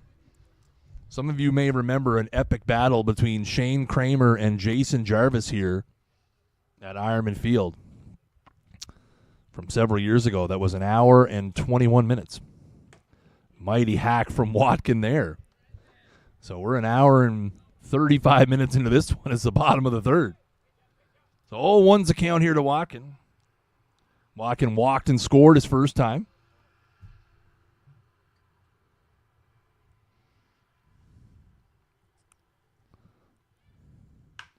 And that ball is hit a mile in the air into right field. Buckle is under it, and he's going to make the play. So Watkin under that one, so that's going to be F4 for the second out of the inning here.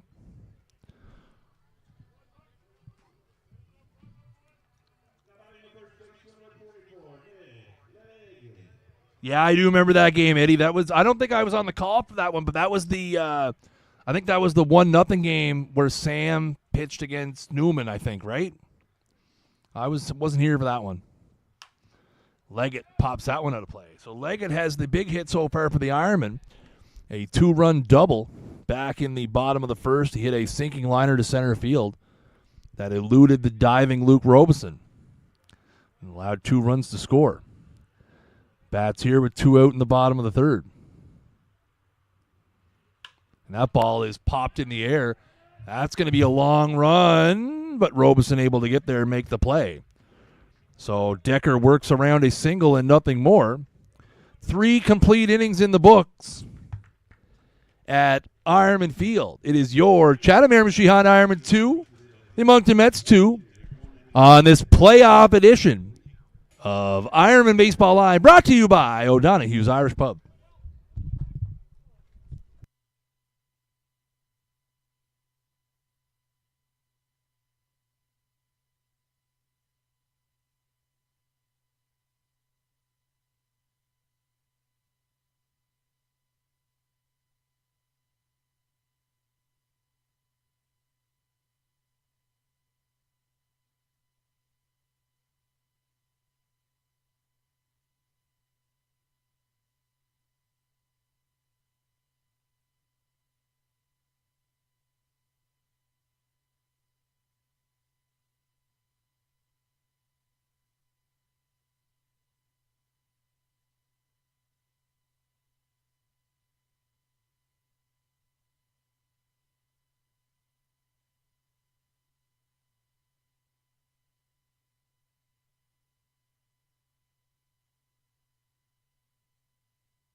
I don't know. There is a vehicle down there beeping, though.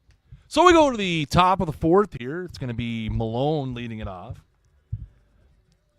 Big shout out to our stream fan of the game, Brian, watching on McGrath Crescent tonight. Hope you're having a good night, pal.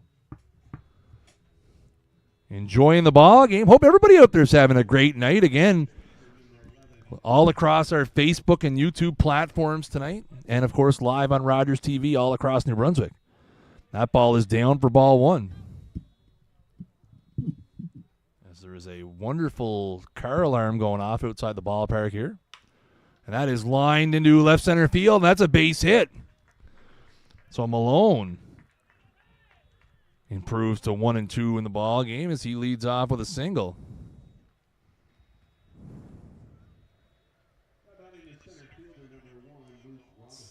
Like right over here. No, I think it's on the road, like going in. I don't know, though. Maybe it is in the field. So here's Robeson. Robeson singled and scored in the second. That ball is high and away for a ball. And somebody who has figured out the car alarm situation, so glad to be rid of that sound. So 1-0 here to Robeson. And that ball is on the inside corner for a strike, runs it to 1-1. So the Mets have the leadoff runner on here in the fourth. Malone with a single. 1-1's the count here to Robeson. That ball is bounded out in front of the plate. That's going to be foul.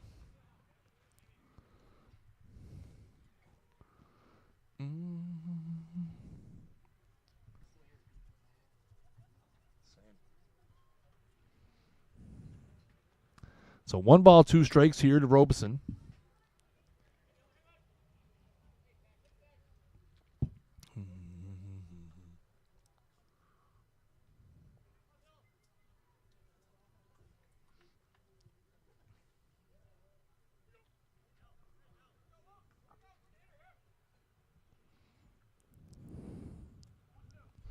Yes, that's right. Dan called that game. That's right. I remember that now. And that is fouled away. Look out. Yes, that was the rare that was a Monday night game too, wasn't it? I believe that was a rare Monday night game here at Ironman Field. And Dan from CABC Baseball, by the way, check him out. Great follow. Filled in for me on the stream. And that's down in the dirt, trying to get Robeson to chase. And again, I'll tell you what, the Mets hitters, I said this in Game 2, the Mets hitters have had a great season. And they have been able to lay off that splitter low out of the zone a fair amount tonight. And that's inside. So that now runs it full, 3 balls, 2 strikes. This Mets team that hit over 320 as a squad in the regular season.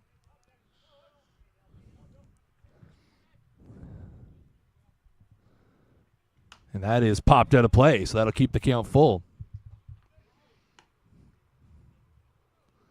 Yeah, that's right. That was like the first of like 7 in 10 days, because I think I came home and they played the Wednesday, the Thursday.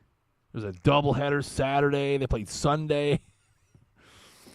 And that is lined into left field. That's going to be a long run for McKay, but he's going to get there. So a line out there for Robeson. We'll call that a line out. He hit that pretty hard. For out number 1. So Stefan Martin's going to step in here. He struck out his first time. He's going to bat here with 1 on and 1 out in the top of the 4th inning. 2-2 ball game here if you're just tuning in, folks. 35-minute power delay in the bottom of the 2nd inning as the stadium lights. Took about 35 minutes to come back to full health. Everybody get warmed back up and whatnot. 1-0 here to Martin. And that's on the outside part for a strike. 1 ball, 1 strike here.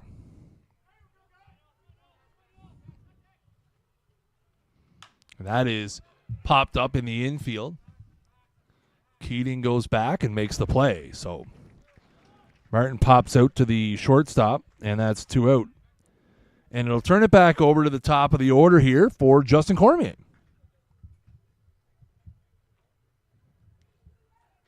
Cormier is 1 for 1 in the game. He has an RBI single and was hit by a pitch.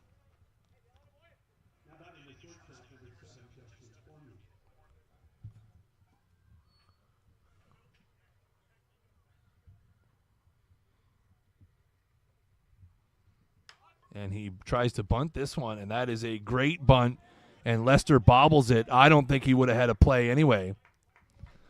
But a little pop-up bunt that with some backspin that died the minute it hit the ground. Again, Lester bobbled it and kind of kicked it away from himself, but I think even if he fields that cleanly, I don't think he had a play at first base. I'm just watching the replay on my tablet here as Hamowitz steps in. Yeah, no, even if Lester fields that cleanly, he had no play. So Hamowitz takes that one. Thought about it, but able to check up. So it's down in the low for ball 1. So now the Mets with 2 on here. Malone's out at second. Led off this inning with a single. Cormier's over at first after a bunt single. And that's on the outside part for a strike. Hamowitz didn't like that one.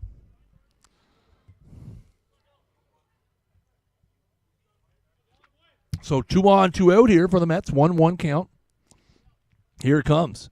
And that's high and inside. So that runs it to 2-1 now. So Lester in the battle here. Hamowitz is 1 for 2 in the game with a single and a run scored. That's outside, and a throw down to second here, and oh, boys, that was close. I think Malone got just back in there in time as a little design play there between Molson and Watkin. And Watkin took a couple steps towards the dugout there thinking that he had him. So 3-1 now is the count. And that is hit high and deep to left center field. Back at the track, at the wall. It's out of here.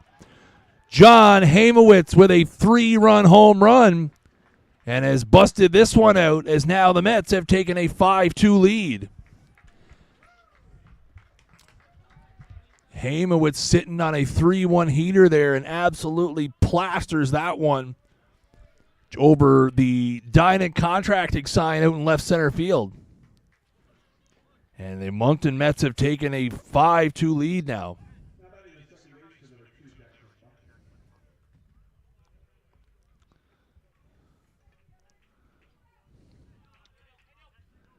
That was a big league shot. And that ball is in the dirt. So Buckle steps in here. Buckle's 0 for 2. Has popped out and flown out. And there's a big hack at an outside fastball for strike one.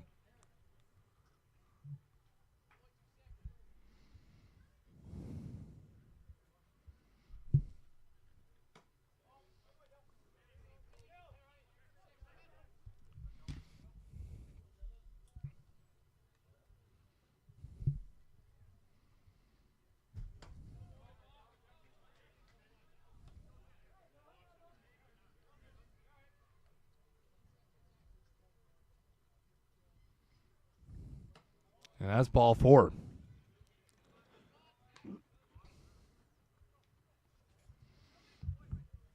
So after the home run, Lester walks Buckle on 5 pitches, sorry.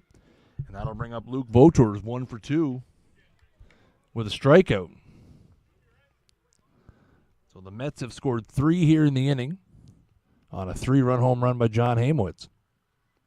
And there's a swing and a miss at a splitter by Vautour for strike 1.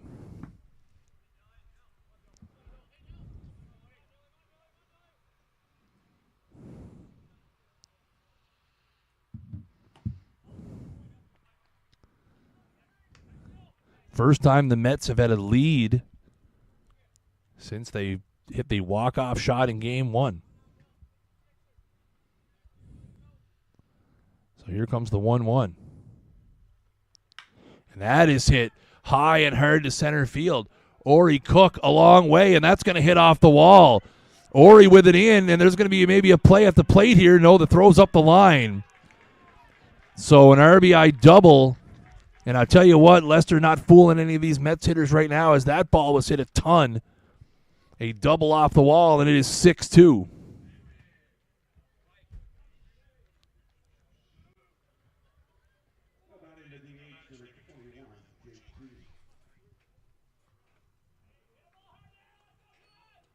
So Luke Vautour stings that one almost just to the left of the 385 sign out in center.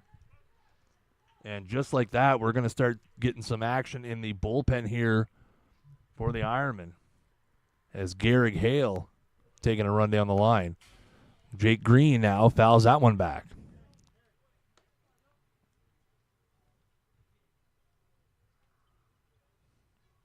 Little pause here as home plate umpire need some baseball. So 0-1 here, so 2 out in the top of the 4th. We had a swing and a miss there at the off speed by Green.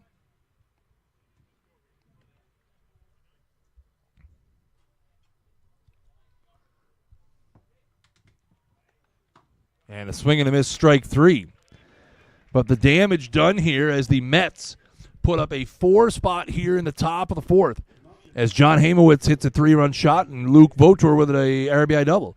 So halfway home here at Ironman Field in Game 4 of the New Brunswick Senior Baseball League semifinals. It is the Moncton Mets 6, your Chatham Ironmen Honda Ironman 2.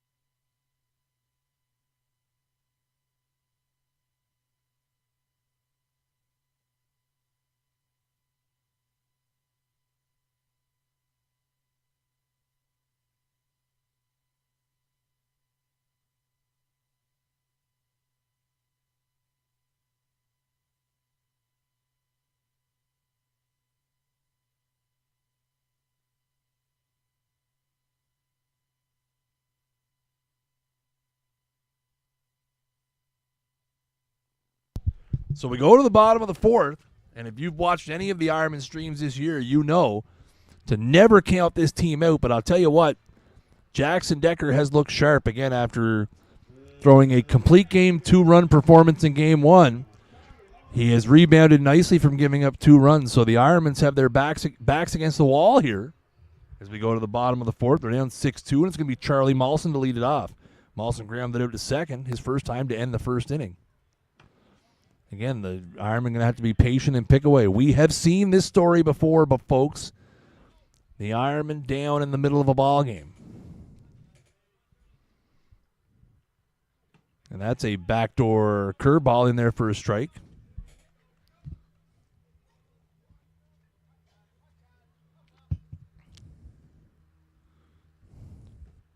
And that's in the dirt for a ball.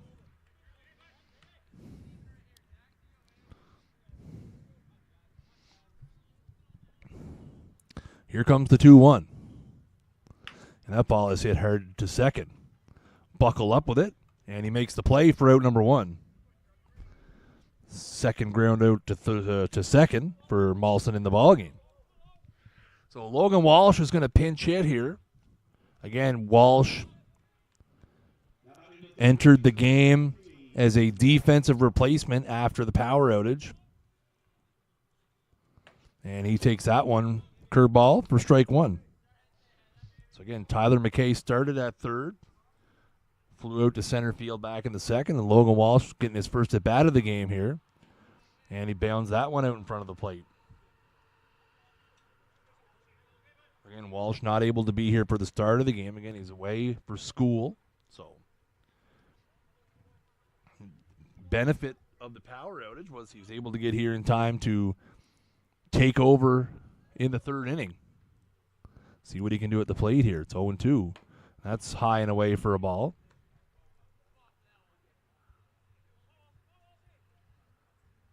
So Hale not throwing in the Ironman bullpen. And that's down for a ball. He's just kind of down there having a stretch after Lester got out of that inning with the strikeout to end it.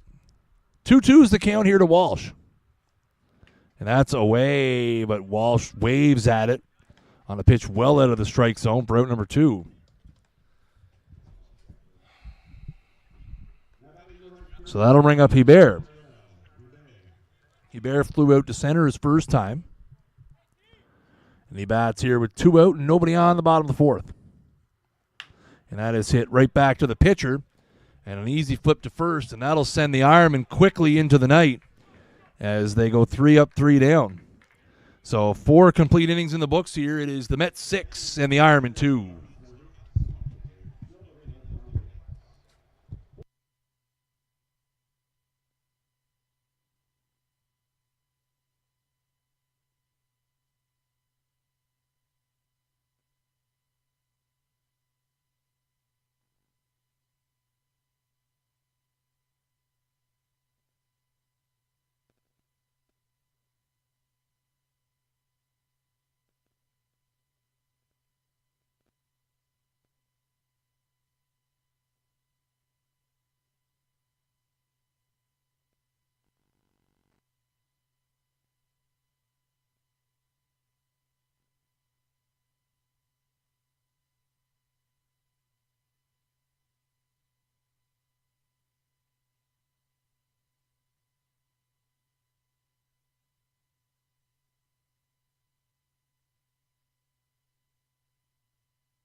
So we go to the top of the fifth here as the Mets look to add to their lead. They scored 4 in the top of the fourth and are hanging on to a 6-2 lead right now. The Mets have 6 runs on 9 hits. The Ironmen 2 runs on 2 hits. Neither team has committed an error. And it'll be St. Pierre to lead it off here for the Mets. He's 1 for 2 with an RBI infield single and a ground out to first baseman Nick Leggett that if you're scoring at home, you should have a star next to. And that's fouled away for strike 1. So Garrick Hale is throwing down in the bullpen now. just in case Lester gets into trouble here.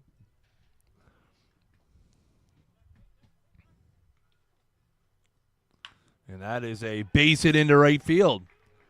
So St. Pierre able to get around on that off-speed pitch and drives a base hit into right.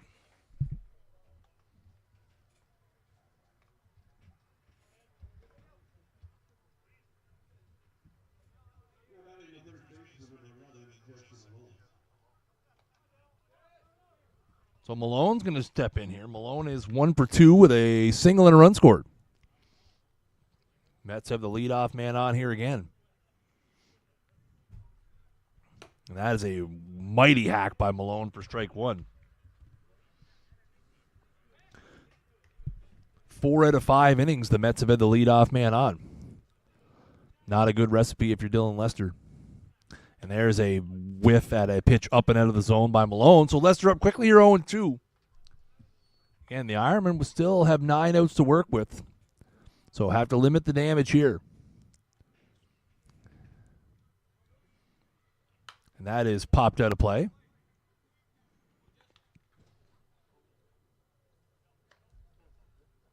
That was the roof of the exhibition. Again, we have seen this story before. And that is down for a ball. Big league take there by Malone.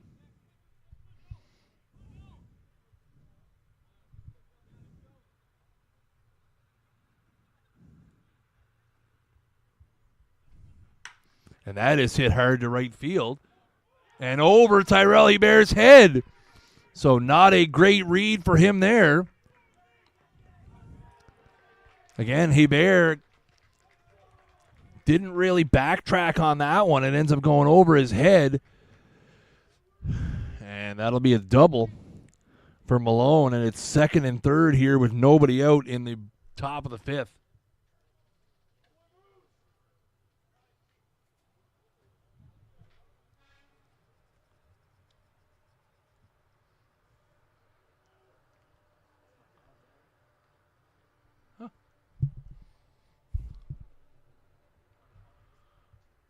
A hard hit ball to right that goes over Hebert's head. No easy feat considering he's all 6'7" of them out there. So that'll bring Robeson up. Robeson is 1 for 2 with a single and a run scored. And a great chance for the Mets to extend their lead here as they've got 2 on and nobody out. Ironman bringing the infield in. And that's inside for ball 1.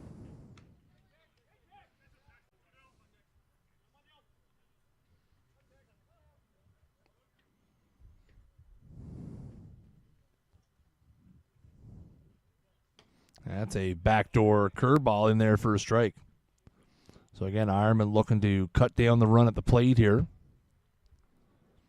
if at all possible, and try to keep this a 4-run ball game.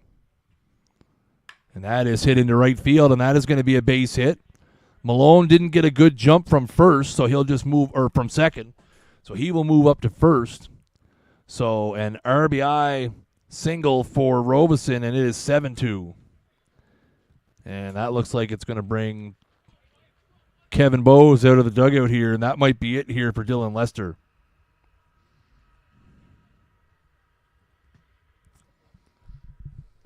And it is going to be it as Gary Hale is already trotting in from the bullpen. So Dylan Lester is going to be chased here by the Mets with nobody out in the top of the 5th inning. Gets a good hand from the crowd here. And again, the Mets have gotten to him early and often here. 6 runs, 12 hits in 4+ innings, and he is responsible for 2 runners on. And Gary Hale is going to come in here to try to limit the damage as the Ironmen are going to try to change the narrative here. Obviously, again, the Mets on to what Lester was trying to do here. So we're going to see junior call-up Gary Hale here into the ball game. We're going to take a quick break while he warms up, and we'll be right back on Ironman Baseball Live, brought to you by O'Donoghue's Irish Pub.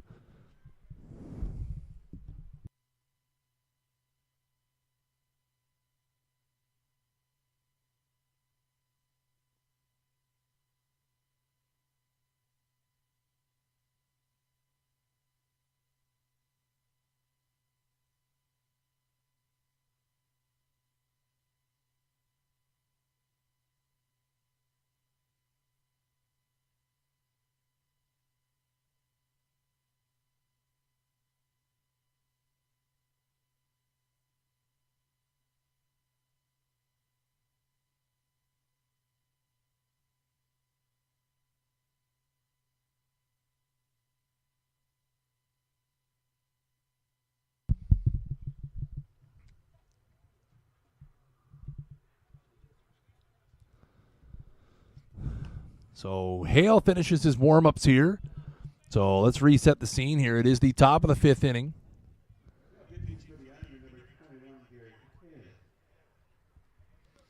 It is 7-2. Again, Lester has allowed 7 runs on 12 hits, is responsible for Malone at third and Robeson at first, and Stefan Martin's going to step in here. He's over 2 with a strikeout and a pop-out. So Garrick Hale in here to try to limit the damage a little bit. See if the Ironmen can pull one out of their hats again. Ironmen playing back here, looking for a double play in the middle.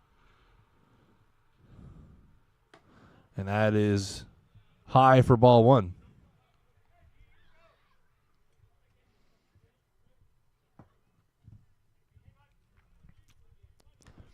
So if you're the Moncton Mets, this is exactly what the doctor ordered.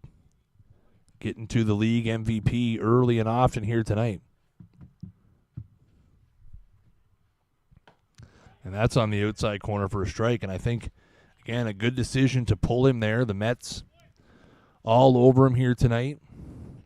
You have to think, you limit the pitch count, have him available later in the series. Again, we knew this was going to be back and forth, and a likely long series between these two rivals.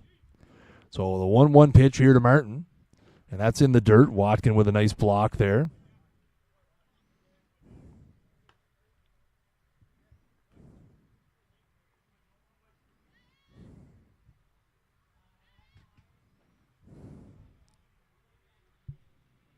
So 2 balls, 1 strikes account here to Martin. Again, 7-2 ball game.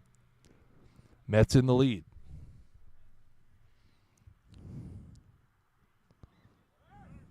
And there goes a runner, and that is popped down the left field line, and that is going to be foul. Just foul.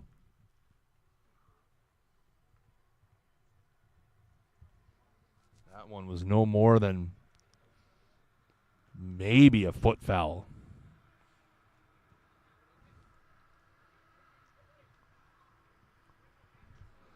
So the count's 2-2 here now. Again, nobody out here in the top of the 5th.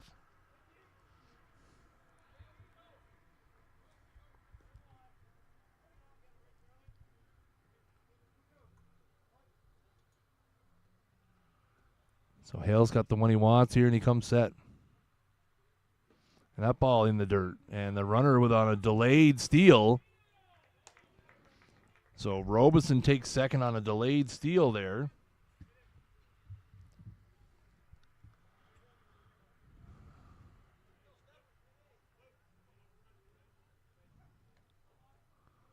So now they bring the infield in here. It's a full count. And that's ball 4. So that'll load them up and turn it back over to the top of the Mets order.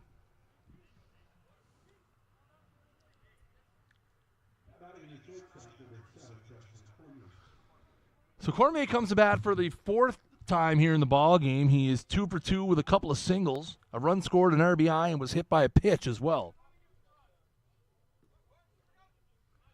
And again, the Ironmen playing in here, trying to cut off the run at the plate.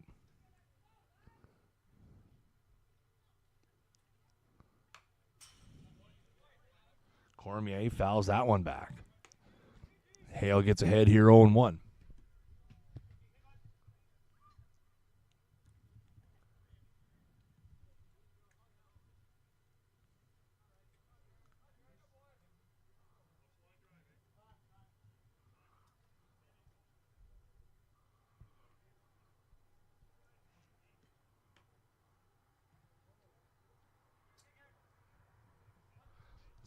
Bit of a time call here, so now we're back in. 0-1 is the count.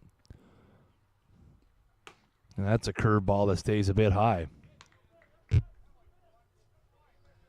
still nobody out here in the top of the 5th.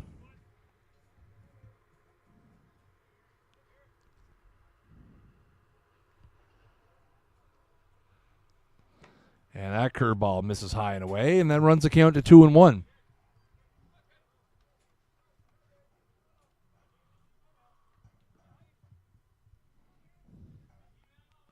So 2 balls, 1 strike here to the Mets shortstop, Here comes the pitch. There is a big swing and a miss by Cormier. So that evens the count at 2-2.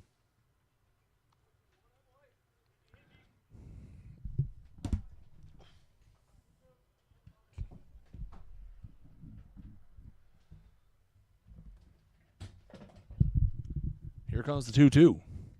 And that is just outside. And then a back pick at third. And he gets back safe. Again, I think they tried to catch Malone sleeping there. Watkin throws behind him. Bit of a high throw, so the extra time it took Walsh to put the tag on allowed Malone to get back in. Little lackadaisical over there. And that is a base hit up the middle. That'll score 2 easily. And throw into second. And he's back safe. So a 2-run single, and just like that, it's 9-2.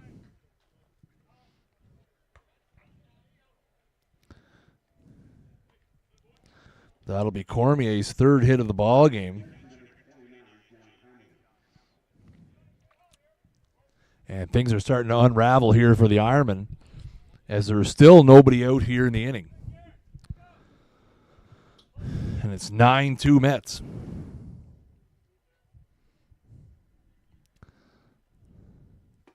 And it's curveball in there for a strike.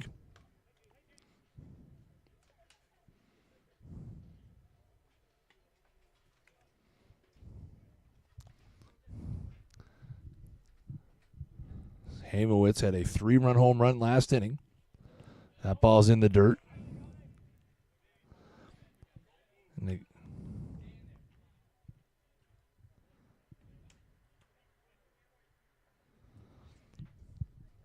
again, a massive 3-run home run. Well out of here into center field. So 9-2 is the score, 1-1's the count. There's nobody out here in the top of the 5th, and the Mets have 2 on. And that is way outside in the dirt, nowhere close to the plate.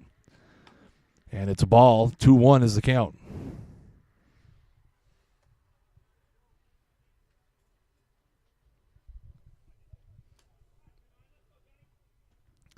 Hale's got the one he wants. Oh, now Hamewood's going to call time here.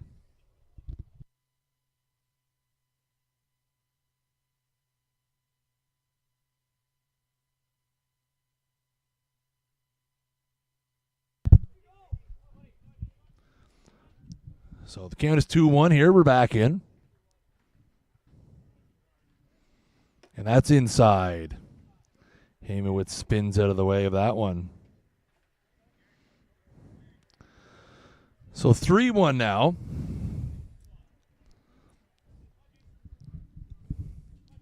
Again, the Ironmen with no answers for the Mets here right now. 3 balls, 1 strike here to Hamowitz. And that is fouled back. Mighty hack there from John.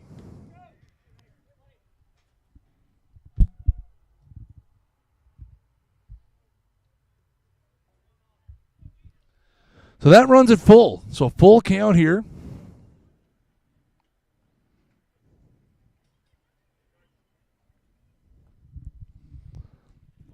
Here comes the 3-2, and that is hit high in the air, first base side, out of play.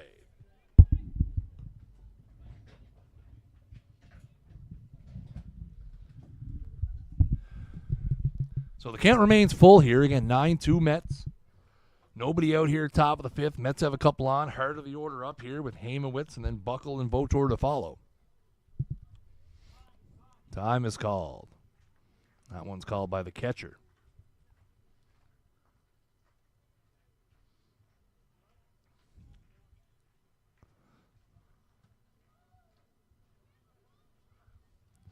So here comes the 3-2 again. And that's high and tight for ball 4. So Hale walks Hamowitz, and that loads him up.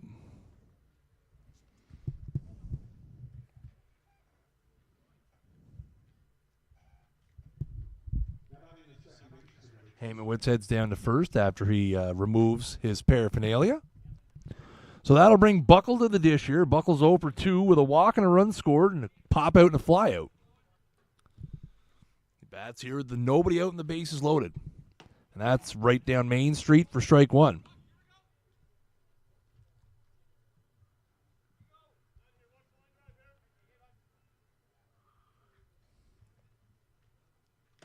There's a mighty hack from Buckle. Foul tips that one back into the glove. It's quickly 0-2.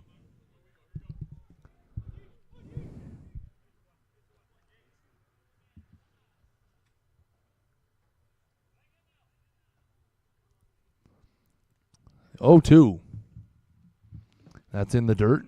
Walking with a good block.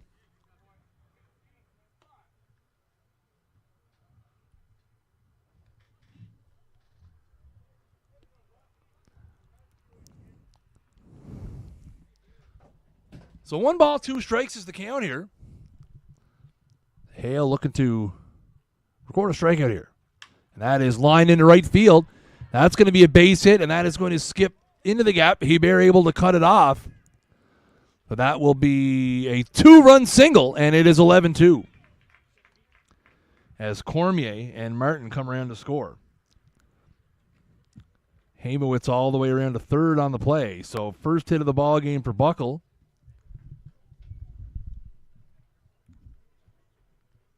And that'll bring Vautour to the plate.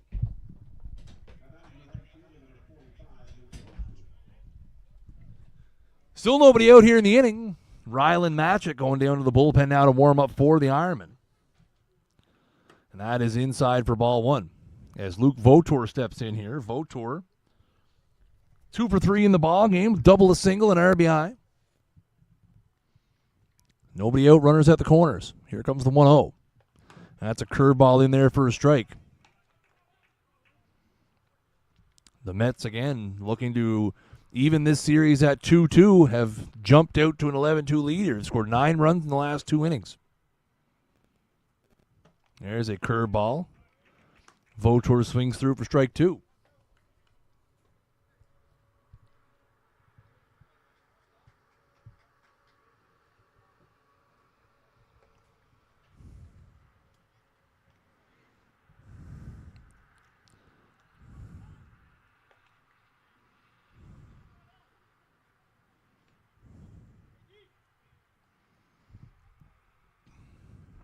So we're back in here. 1-2 pitch. That is high for a ball. Hale goes upstairs, trying to get him to swing at the fastball.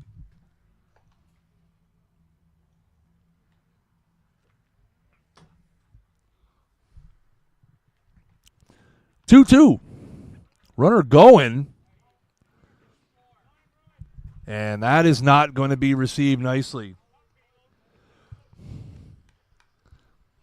And we hear from the Ironman dugout, not happy about that. And I will admit,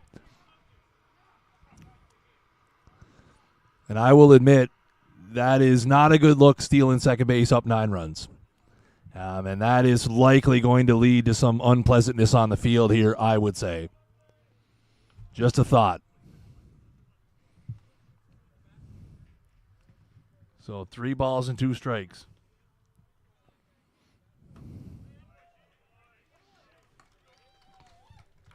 And that's a strikeout. So that's the first out of the inning here. Having some words exchanged at various places here. We have the first base coach chirping into the Ironman dugout. The Ironman coach is chirping out about and again, not sure the situation there, but I would say that was an ill-advised steal of second by Declan Buckle in an 11-2 ball game. And there's a swing and a miss by Jake Green.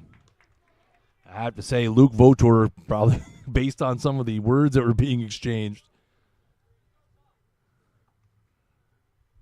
lucky he didn't wear one. There were definitely some unpleasant words being said down on the field. Seems we moved on, though. So it's 1-1 here to Green.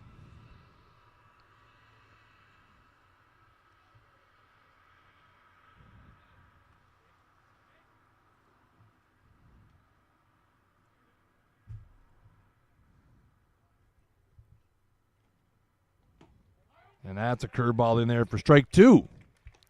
So 1 ball, 2 strikes here. There's 1 out.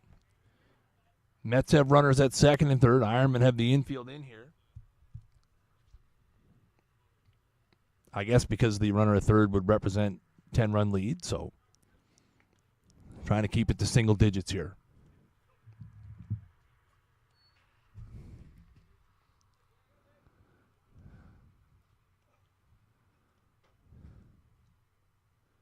And there's a swing and a miss, strike three. So Hale with back-to-back strikeouts here. So St. Pierre's going to step in here. So the Mets have now hit around here in the inning.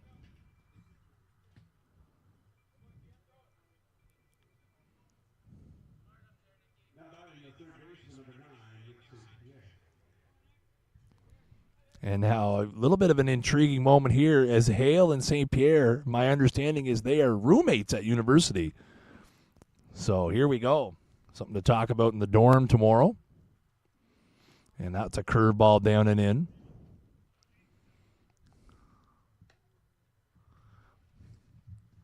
So again, a couple of junior affiliates here who roommates post-secondary school facing each other here in an 11-2 ball game. 2 out here in the top of the fifth. And that's on the outside corner, but called a ball. Looked like a pretty good pitch. 2-0 is the count.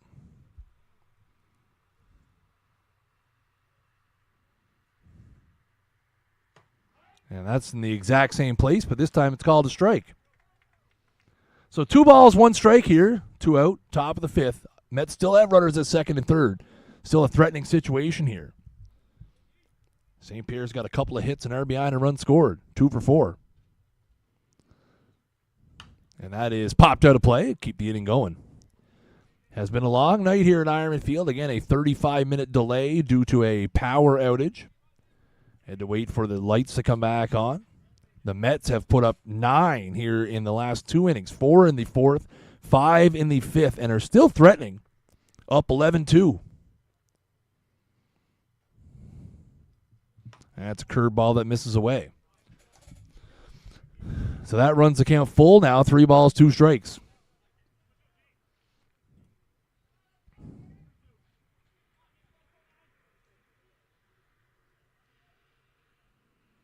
There's a foul back. So St. Pierre stay alive here.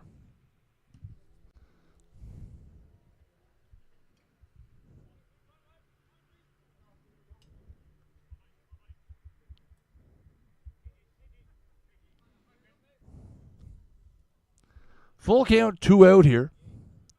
Hale's got the one he wants, come set. And that is spiked 5 feet in front of home plate for ball 4. So that'll load him up.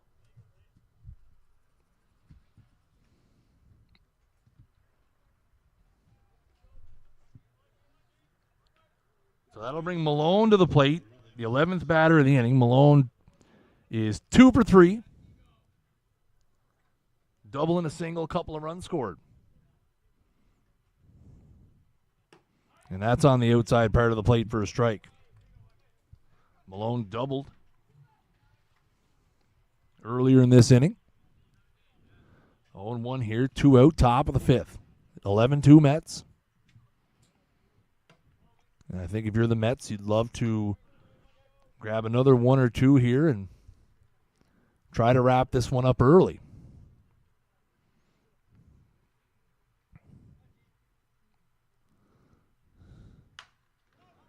And that's a fly ball to third. Logan Walsh is under it, and he will make the play. So the Mets score 5, but they strand a couple on. So we will go to the bottom of the 5th inning. It is the Moncton Mets 11 and the Chatham Miramichi Honda Ironmen 2. And we're going to get some testiness here. And we're going to get some testiness here. And everyone to their corners. So we'll be back in a minute. It's 11-2 Mets.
So after some testy comments between innings here, again over the Ironmen not happy with the stolen base. Umpires have had to intervene, and we go to the bottom of the fifth here, and it's Ori Cook. And that's on the, wow. That looked like a pretty good pitch, called ball one. Not sure where that one was. That's a curveball in the dirt, and it's 2-0. Ori walked his first time. It'll be Cook and then back to the top of the order here. Top of the seventh from Royals Field tonight. It is Islanders 2, Royals nothing. Thanks, Mike, on YouTube for the update. And that's right down Main Street for a strike. 2 balls, 1 strike here.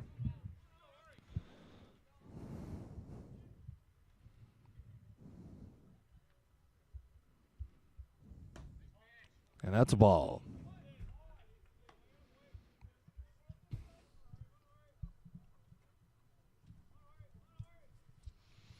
Here comes the 3-1, and that is there for a strike. I'm pretty sure that pitch was a ball earlier in the at-bat, so.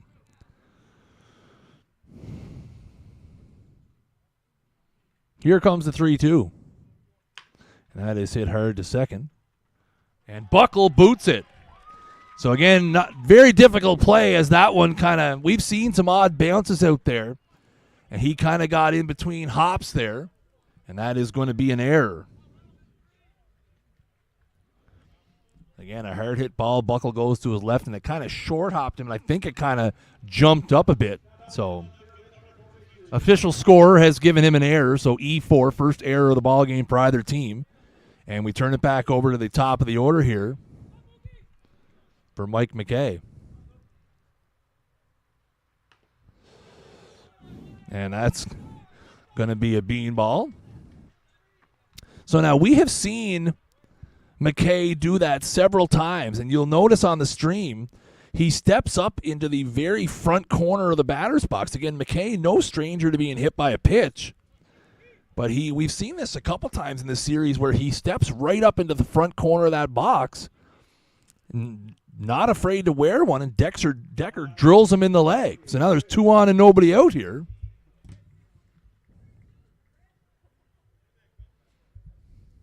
So that'll bring up Chris Keating. He's 0 for 2 in the ball game. And that's a curveball in there for strike 1.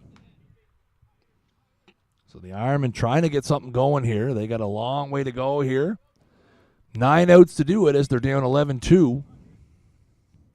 But they got the first 2 men on here in the inning. 1 on an error and 1 on a hit by pitch.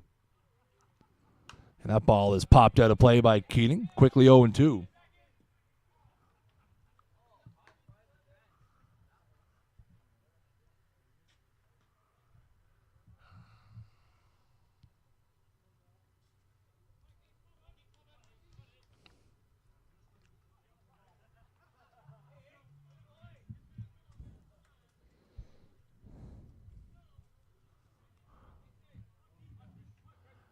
So here comes the 0-2. And that is hit hard down to first. And nice play by Malone there. Great play down there by Malone, and he will make the play at first, and the only out they will get. So a hard hit ball by Keating. Nifty little play by Malone down there, 3 unassisted for out number 1. Cook and McKay move up to second and third. So again, Lester, who has stayed in the game as the designated hitter, despite leaving as the pitcher, remains in the game as the DH. And that's on the inside part of the plate for a strike.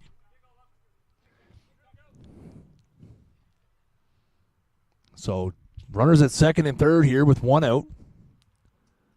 Lester's 1 for 2 with a single.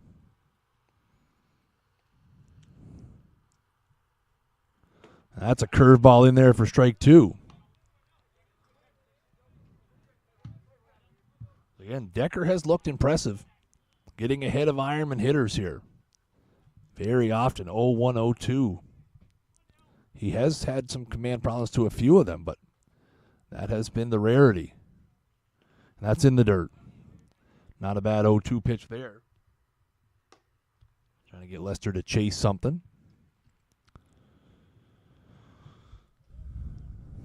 So 1 ball, 2 strikes here, 1 out, bottom of the 5th. Ironman down 11-2, but a couple of runners in scoring position as they look to try to chip away here.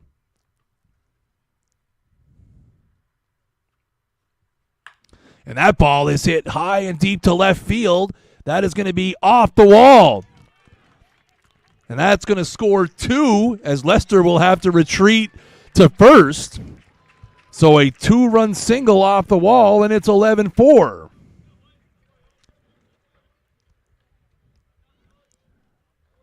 So the Ironmen refusing to roll over here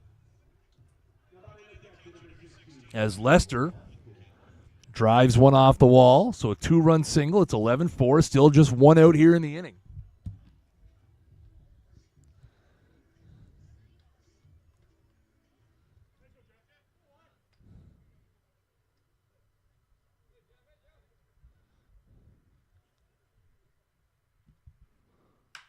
And that ball is hit high and deep into center. Robeson at the track, at the wall. It's out of here!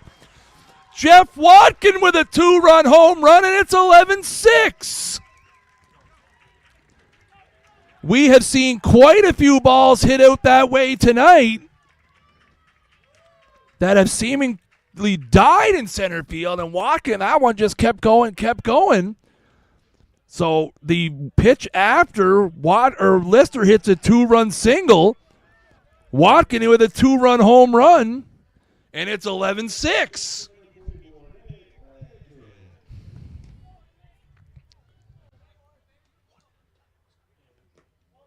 And that's in the dirt for ball 1, so still just 1 out here in the inning. Rylan Matchett quickly back down the line to get warmed up here for the Ironmen as all of a sudden we're in a 5-run ball game. And that's down for ball 2. The Ironmen have 6 runs on 4 hits in this game.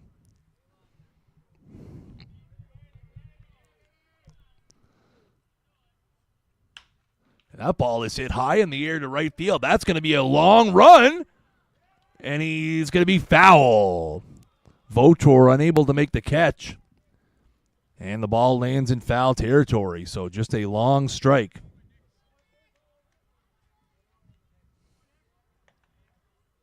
So 2 balls, 1 strike is the count.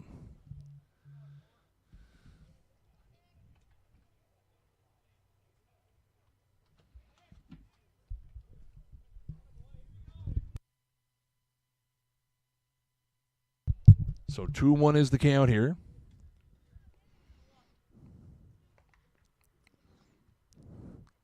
Here comes the pitch. We're back in.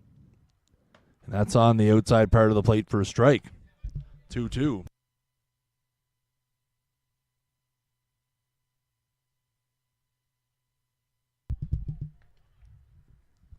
There's a swing and a miss, strike 3 as Leggett chases a pitch down and out of the zone for out number 2. So that'll bring up Mawson. Mawson's over 2's grounded out to second base twice.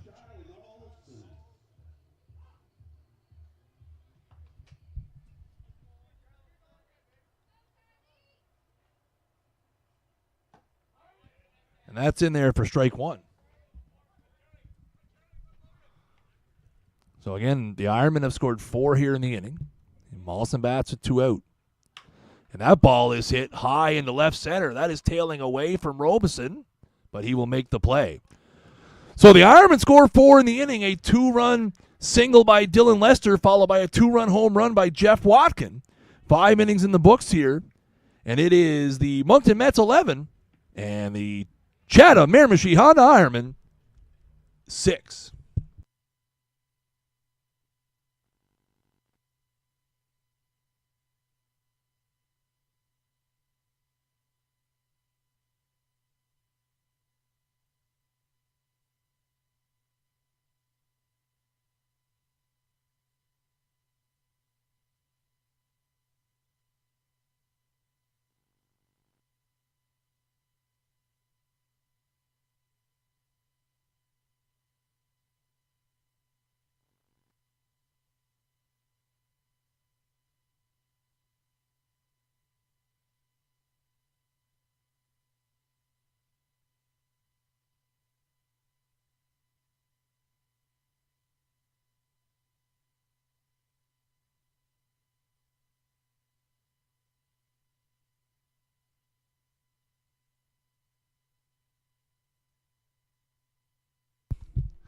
So we go to the 6th here. We have a new pitcher on the hill as Rylan Matchett comes into the game in relief of Garrick Hale. Now that the Ironmen have closed the gap a little bit, this will be Matchett's first appearance of the series. So again, what a interesting 2.5 hours we have had here. So Rylan Matchett is in. It's an 11-6 ball game. The Mets have scored 11 runs on 14 hits and have committed an error. The Ironmen, 6 runs on 4 hits.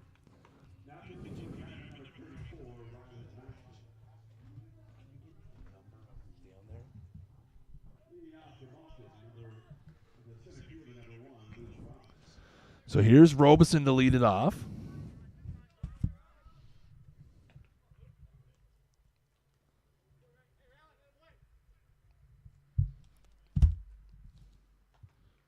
Robeson's 2 for 2, a couple of singles, a couple of runs scored, RBI, and a stolen base. Okay.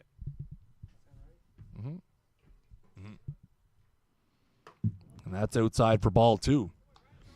And so match it into the game here. We have Adam Christie warming up in the bullpen here for the Mets, as the Ironmen have gotten to Jackson Decker, and that's outside for ball 3.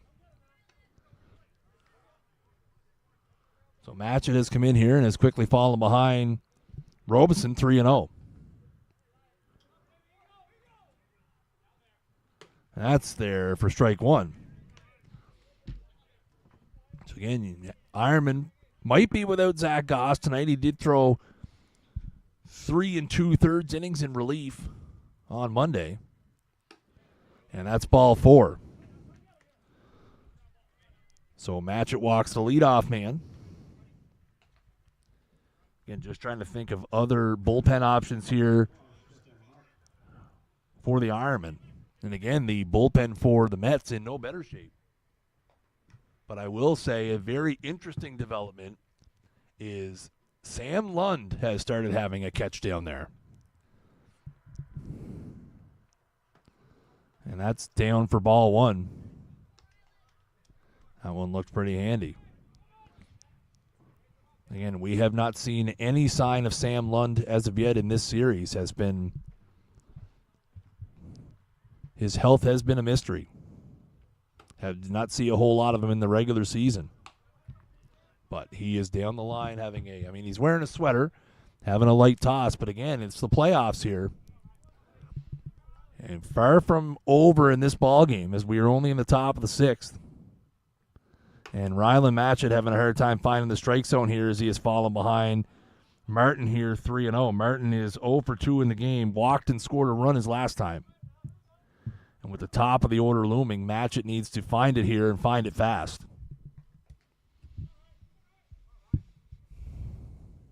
And that's ball 4. Again, you're not going to get those borderline pitches now. We're going to have a bit of a meeting of the minds here as Chris Keating initiates a bit of a visit, trying to settle down the young pitcher.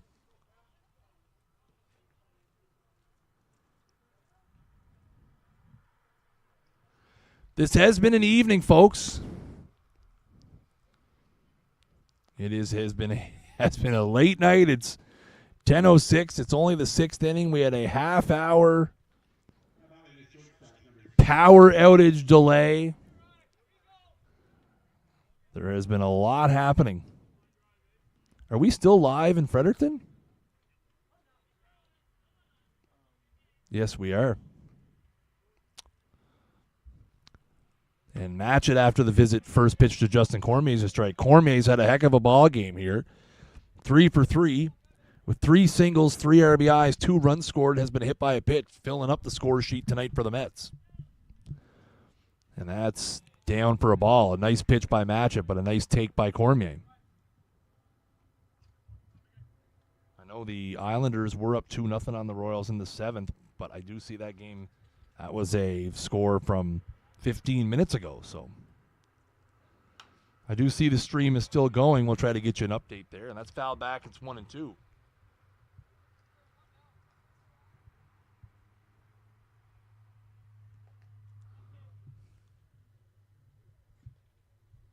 Christie has stopped warming up out there.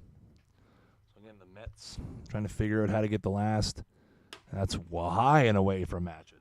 As he tried to go a little extra there. Lost control.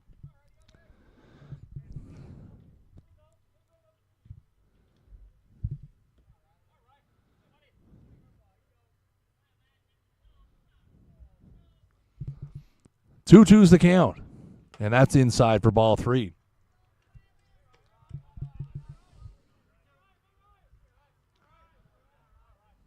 Rylan Matchett has walked the first 2 batters he's faced. He has run to a full count here against Justin Cormier. And that is hit down the left field line. That is a long run for McKay, but he will get there and make the play. So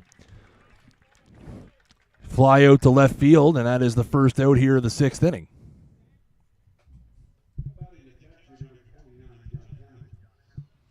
So that'll bring Hamowitz to the plate. Hamowitz has had himself a night. He's 2 for 3 with a home run, 3 RBIs, 2 runs scored, and a walk.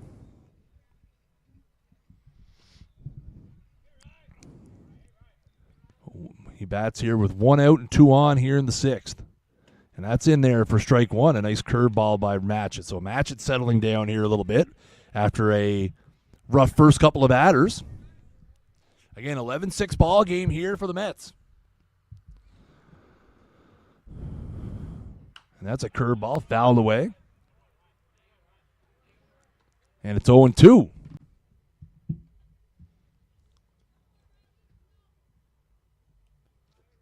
It has been a night here at Ironman Field, and we're a little ways from the finish just yet.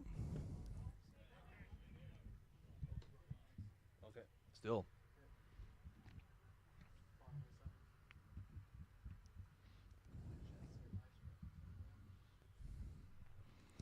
One ball, 2 strikes here.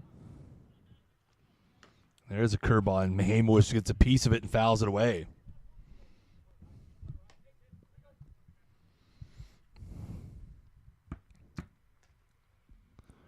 Hope everybody's having a good night out there. If you've stuck with us through all of this, through the power outage, if you stuck around when it was 11-2, it's 11-6 now.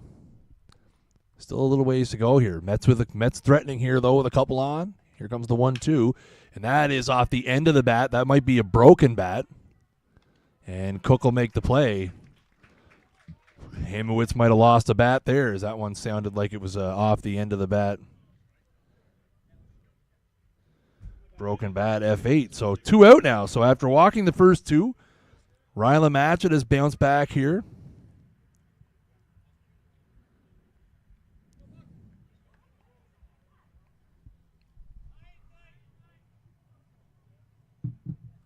And that'll bring up Declan Buckle. And that's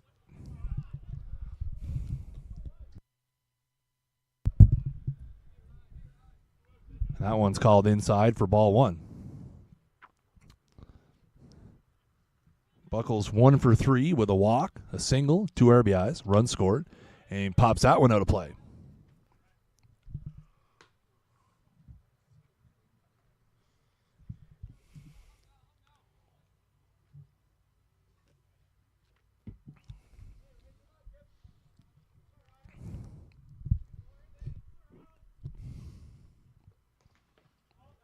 That ball's in the dirt. Watkin with the block. Doesn't get far enough away for the runners to move up. 2 balls, 1 strike now is the count.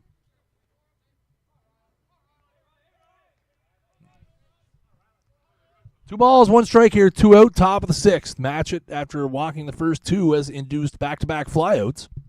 But he's fallen behind Declan Buckle here, 2 balls, 1 strike. And that's high for ball 3.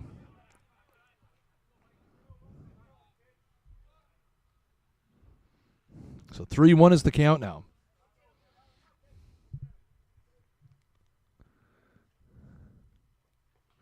And that is hit hard into left field over a leaping Logan Walsh. That will score 1. And that's it. So an RBI double for Buckle.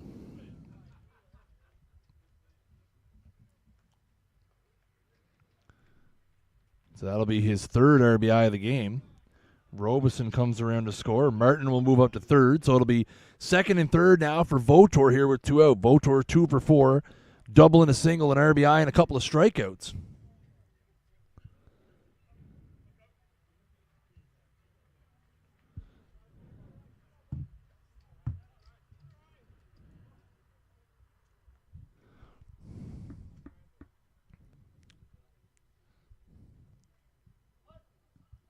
So Votor steps in here and match it now with a check over to first base.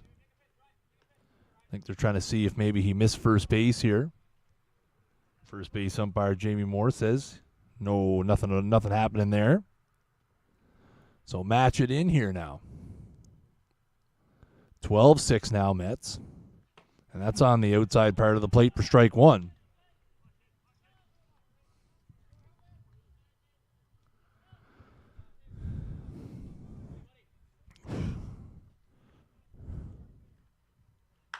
That ball is hit into left center field over a leaping Chris Keating, and that'll be 2 more runs. So a 2-run single for Luke Votor, and it is 14-6. So that'll be second and third RBIs of the game for Votor as Martin and Buckle come around to score. So after giving up 4 in the bottom of the 5th, the Mets have come back in and put up 3 of their own. I need someone to deliver a coffee or a shot of adrenaline to the press box here pretty soon. That one's on the outside part of the plate to Jake Green for a strike. Green is 0 for 3 in the game, was hit by a pitch back in the first, has a pop out and a couple of strikeouts. That's fouled back for 0-2, and actually, he is the only Mets player without a hit in the ballgame. 14-6 is the score here. 0-2 is the count here to Green. Game 6 is Saturday. Game 5 tomorrow night in Moncton, 7:30 start. And if this score holds, Game 6 will be here Saturday night, 7:30 start. And that ball is hit high in the air to right field. That's a long run for everybody, and nobody's going to make the play. And that'll be an RBI double for Jake Green. So right on cue, every Moncton Mets player has a hit now. And it's 15-6.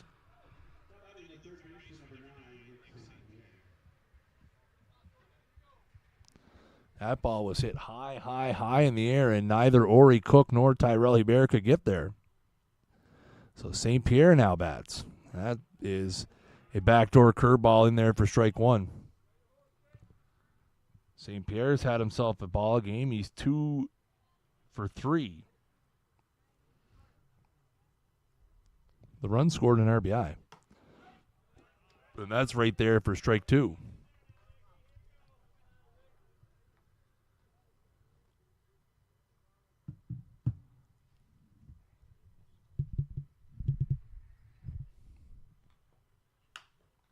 And that's looped into left field. That is going to be caught by McKay. So the Mets answer the Ironmen's 4 runs with 4 runs of their own. So we continue on here to the bottom of the 6th inning.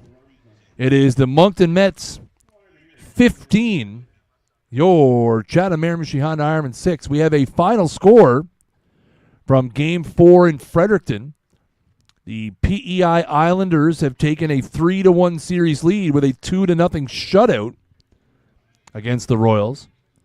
So Game 5 of that series goes tomorrow night in Charlottetown. I believe it's an 8 p.m. start. And Charlottetown will have a chance to punch their ticket to the New Brunswick Senior Baseball League Finals. Again, Game 5 of this series will go tomorrow night at Kiwanis Park, 7:30 start. Again, the Moncton Mets will have the stream on their Facebook page. And if this score holds, we will have Game 6 here Saturday night, 7:30 p.m. start. And don't worry, folks, if you're wondering, will you have a stream because it's the Timberwolves home opener? Yes, I will be here. So we thank everybody for tuning in tonight. If you're watching it on YouTube, Facebook, or again, Rogers TV all across New Brunswick. It has been a interesting night to say the least.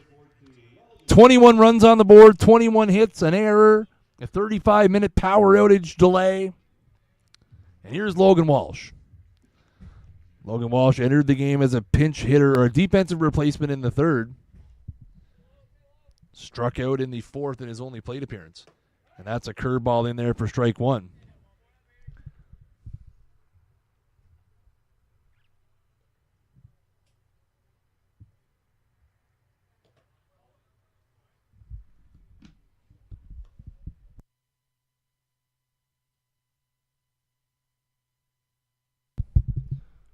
One the count here to Walsh. And that's a big hack. A foul back.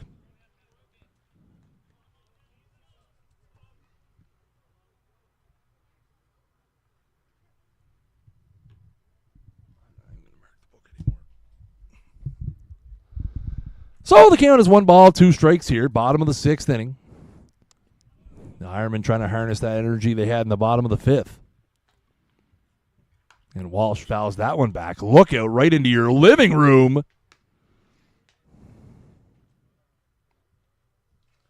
Keeps the count at 1-2.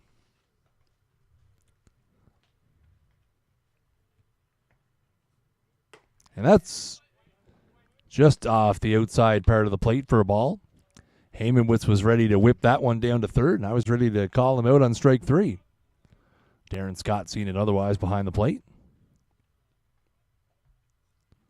And that ball is nubbed into center, and that is going to be caught over the shoulder by the second baseman, Declan Buckle, for out number 1.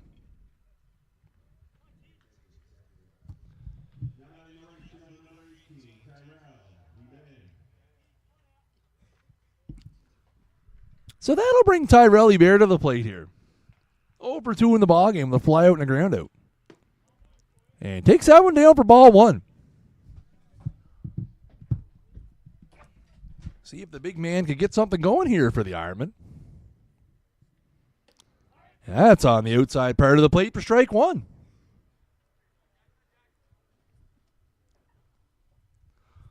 Here comes the 1-1. And that's inside for a ball. 2 balls, 1 strike. 2-1 here. 1 out, bottom of the 6th. And that is a little too far outside. Good take there by Hebert to run it to 3-1. If you're just joining in, folks, 15-6 Mets here, bottom of the 6th. 3 balls, 1 strike here, the count to Tyrell Hebert. This game's had a little bit of everything. Tension, power outages, lots of runs, and lots of hits. A couple of homers. And Hebert bounces that one to right. And Buckle picks it up and makes the play for out number 2. So 2 out here, and that'll bring Ori Cook up to the plate. Cook is 0 for 2, or 0 for 1, sorry. He has a walk, reached on an error and scored a run his last time here in the Ironman 4-run 5th inning. Ironman running out of outs here. And that's a curveball down for ball 1. Running out of outs and need a bunch of runs. That's outside for ball 2. So again, it'll be interesting to see how the Ironmen handle their pitching tomorrow night, assuming this score holds. And that's on the inside part of the plate for a strike. Ori didn't like that one. Have to assume, again, in a 2-2 series, the Mets are likely to come back with Justin Cormier. And that's way outside for a ball. Interesting to see what the Ironmen do.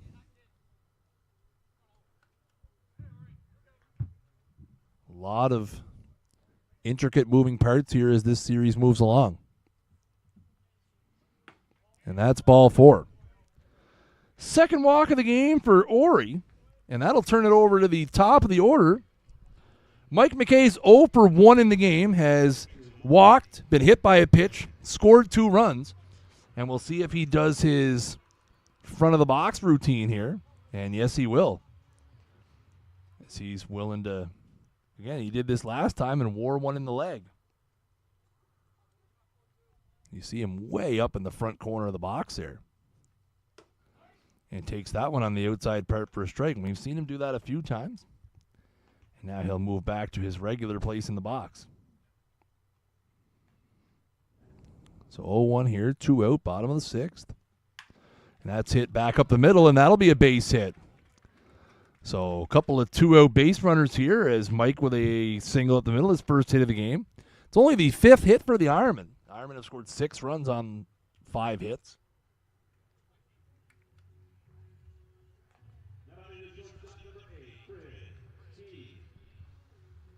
Decker has surrendered on looking at 3 walks, 4 walks, 3 walks and a hit by pitch. And the Mets have committed an error as well, which came around to score. So here's Keats. And that's outside for ball 1. Keats 0 for 3 in the game, has flown out and grounded out twice. Last time on a nifty little play by first baseman Jesse Malone. Getting the start tonight because of Serge Vautour's 2-game suspension. That's in the dirt. Nice block by Hamowitz there.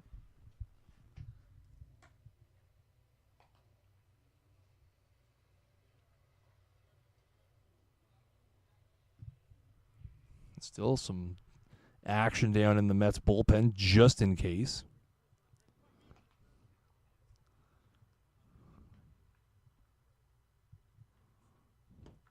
And that's down for a ball. So 3-0 here to Keating.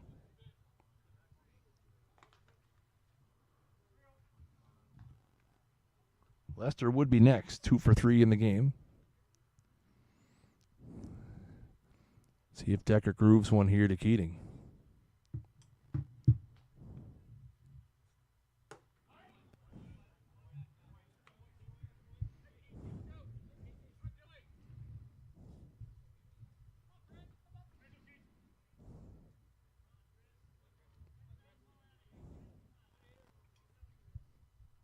Three balls and 1 strike here.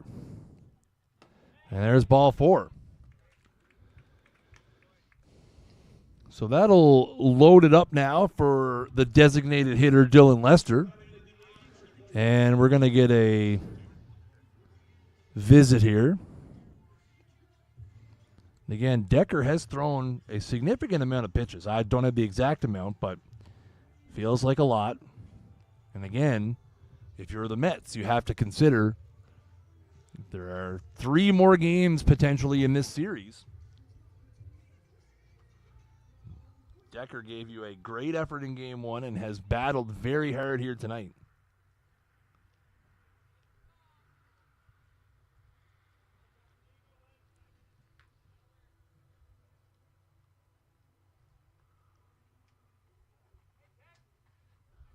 Lester will bat here with the bases loaded. 2 out here in the bottom of the 6th. Again, Lester 2 for 3. Runs scored. Couple RBIs. Last time hit a 2-run single off the wall in left field. And that's a curveball in there for strike 1.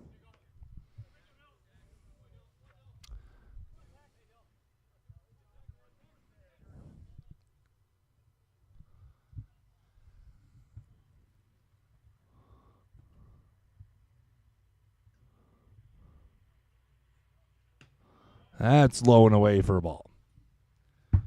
So 1 ball, 1 strike here, 2 outs. Bottom of the 6th. Ironmen have the bases loaded, down 15-6. Looking for a shot in the arm here. That is way outside. So that'll run it to 2-1 here.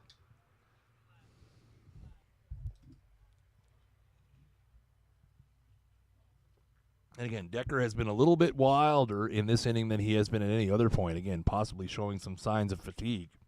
It does look like the bullpen is ready in case it is needed. That's a curveball down. That'll run it to 3-1.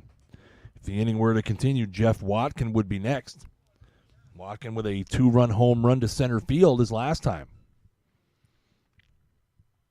So 3-1 here is the count to Lester.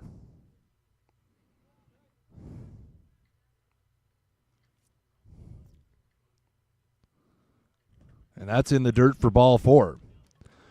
So that'll walk in a run, and that's going to be it for Jackson Decker. Again, looks like he battled very, very, very valiantly, and just looks like he's hit the wall here in the 6th. So that'll be it.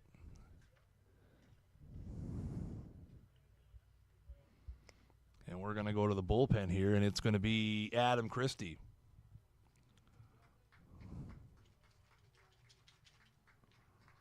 So Decker will leave after 5 2/3. He has allowed 7 runs on 5 hits and is responsible for 3 base runners. And Adam Christie will come in here to face Jeff Watkin. So we're going to let Christie warm up here, and we'll be back in a few minutes, folks. Still a little ways to go here. It's 15-7 Mets. But the Ironmen have the bases loaded. 2 out here in the bottom of the 6th. We'll be back in just a moment on this playoff edition of Ironman Baseball Live, brought to you by O'Donoghue's Irish Pub, with the sights and sounds of Elitecast Media.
So Watkin will bat here against Christie with the bases loaded. 2 out here. Christie has thrown a couple innings in the series. Has allowed 5 hits and 4 runs and a 10.50 ERA. Again, the Mets bullpen has been a struggle for them in this series. So we'll see if it can hold an 8-run lead here. And that is high for ball 1. Again, the Mets trying to cobble together 4 outs here with an 8-run lead.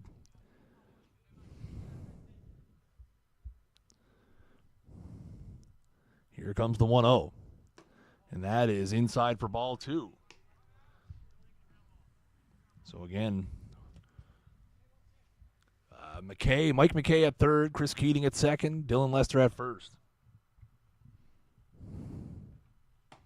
There's a mighty hack there by Watkin at the 2-0 pitch. Not happy with himself. 2 balls, 1 strike. Again, Watkin with a 2-run home run to center field his last time.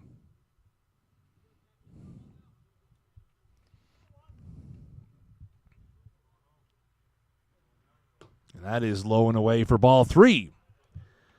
Nick Leggett on deck should the inning continue.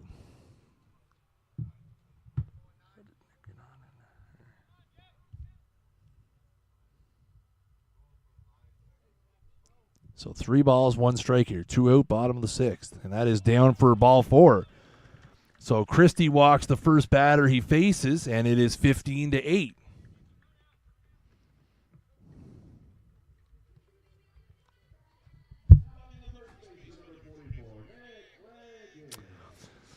So Nick Leggett steps in here. Now we're in a 7-run ball game. Leggett is 1 for 3. Had a 2-run double back in the first inning. And that's inside for a ball. And then the first inning of this ball game feels like about a month ago. If we're being honest here, folks. And that's in there for strike one. Like, I fully anticipate to see people with the Christmas lights up on the way home. That's how long I feel like we've been here. 1 ball, 1 strikes the count here. 2 out, bottom of the 6th. And that is on the inside part of the plate for a strike, and Nick did not like that one.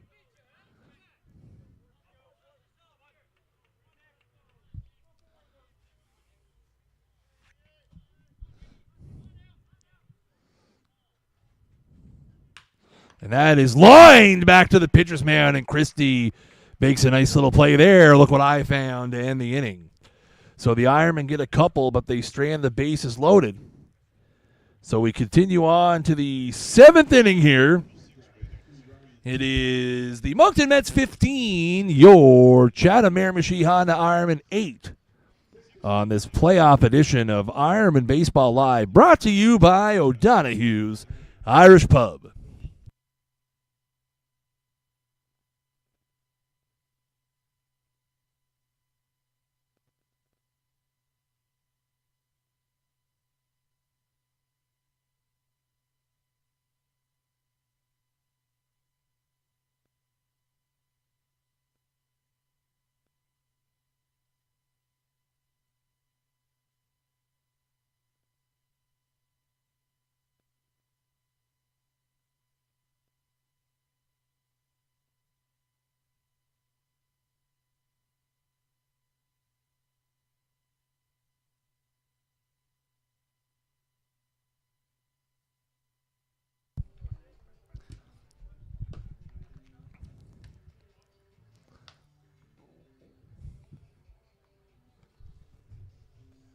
So we go to the 7th inning here.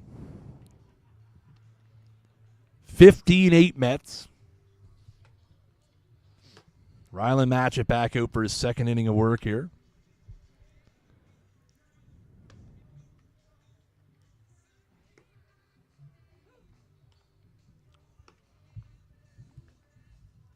Be the 7, 8, 9 hitters here. Malone, Robeson, and Martin.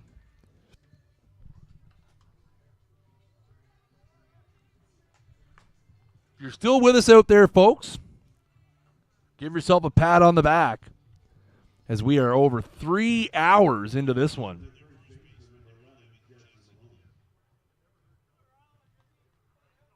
I might just sleep here, get someone to wake me up on Sunday.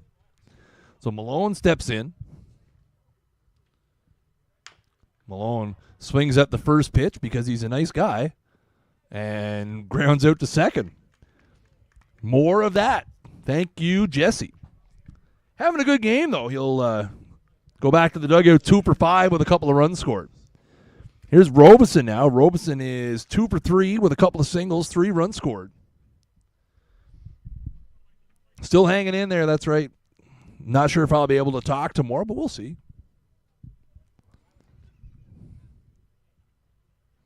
And that ball's in there for strike 1. So match it right in the zone here.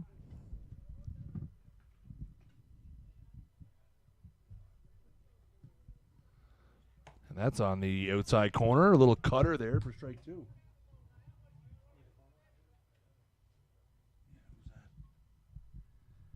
Mets do have some action down in the bullpen there. We'll try to figure out who it is.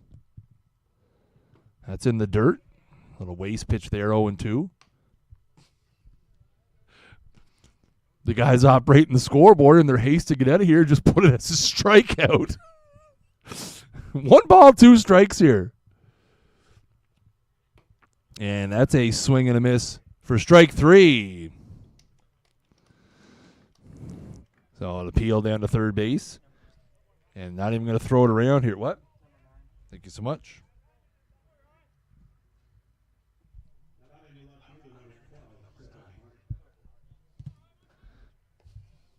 So Martin's going to bat here. Martin, he's over 2, does have a couple of walks, a couple of runs scored in there as well.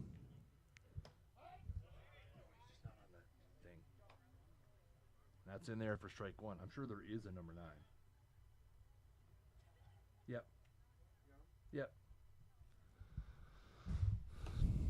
It's Nick St. Pierre warming up down in the bullpen. Just had to work our magic here with what we have available to us. 1 ball, 1 strike here.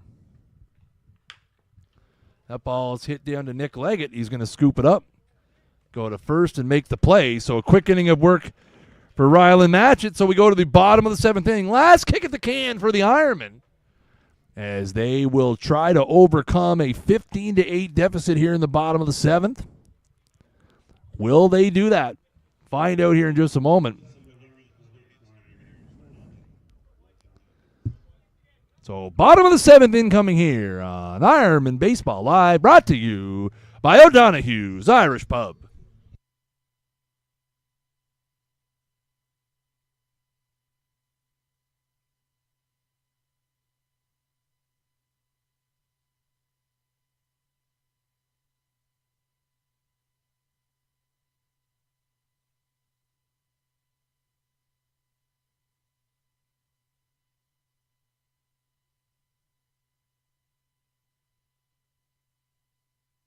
I tell you, there's something different after being at the ball field for 4.5 hours and a 3-hour and 10-minute show than a rousing rendition of Cover of the Rolling Stone in a 15-8 ball game here in the middle of the 7th. But we're set to go here. It's going to be Charlie Molson leading it off for the Ironmen, and it's going to be Logan Walsh and Tyrell Hebert, the scheduled hitters. Again, the Ironmen need 7 runs here. The Mets look prepared for some bullpen work if needed.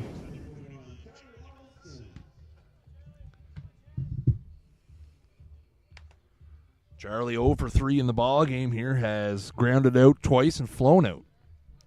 Again, Game 5 of this series goes tomorrow night in Moncton.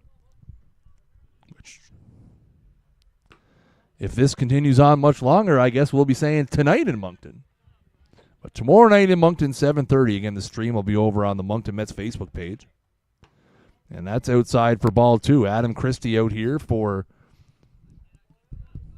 another inning of work. And that's high and away for ball 3.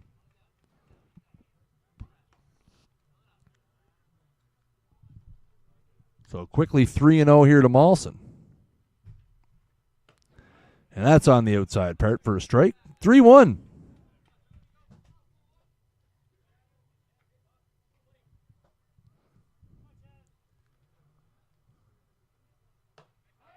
That's on the outside part for strike 2.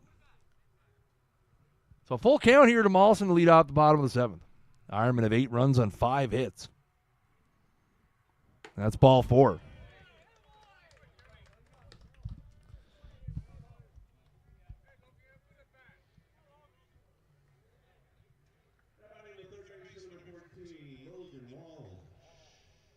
Again, the Ironmen, 5 hits and 8 walks and a hit by pitch tonight. So lots of free base runners. The Mets have bent but not broken. Again, Jackson Decker allowed 8 runs.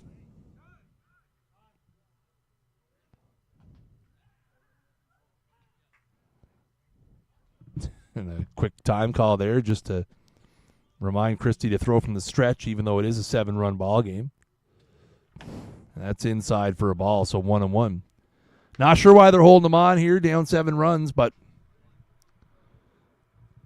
all good. Trying to keep the run game in check a little bit. And that's inside for a ball.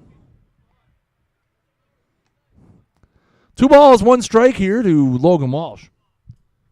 Walsh 0 for 2 since entering the ball game as a defensive replacement.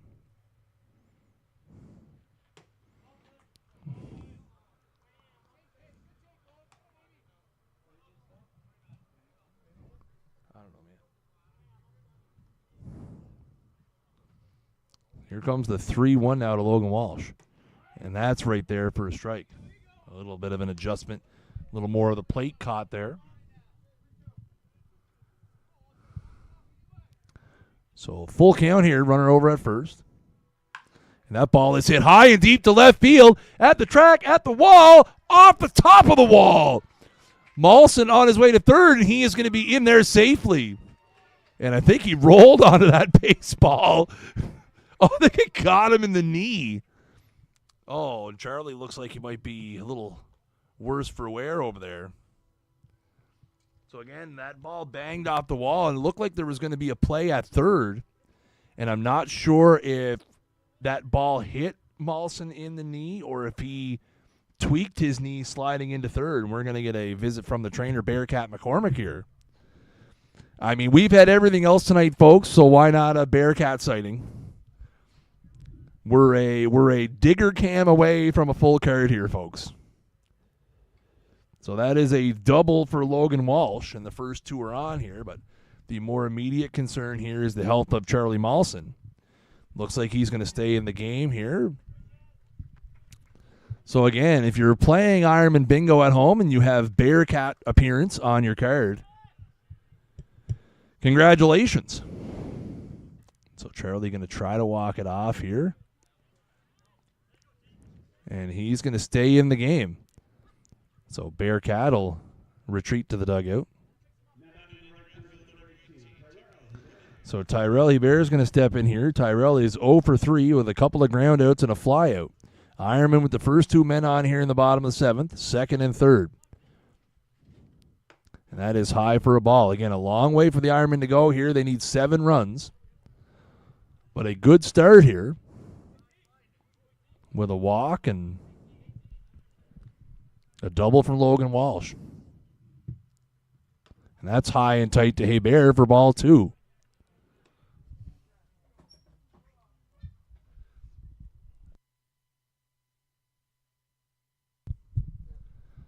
So 2-0 here to Hebert. And that one is high for ball 3. So Christie 1 pitch away from walking the bases loaded here.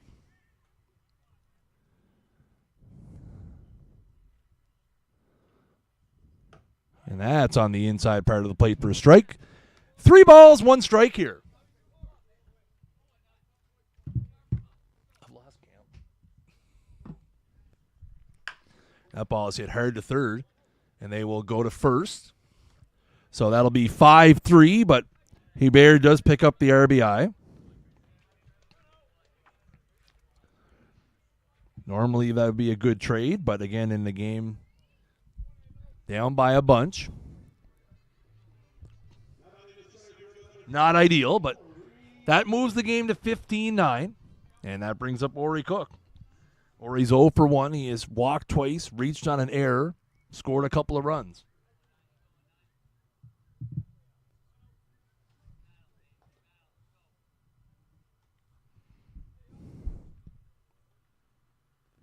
And that is spiked. And that will allow Logan Walsh to move up. As Hamowitz blocked that one, wasn't sure where it went and went out in front of the plate. That one you could clearly hear the pitch bounce on the plate. So now it's 2-0.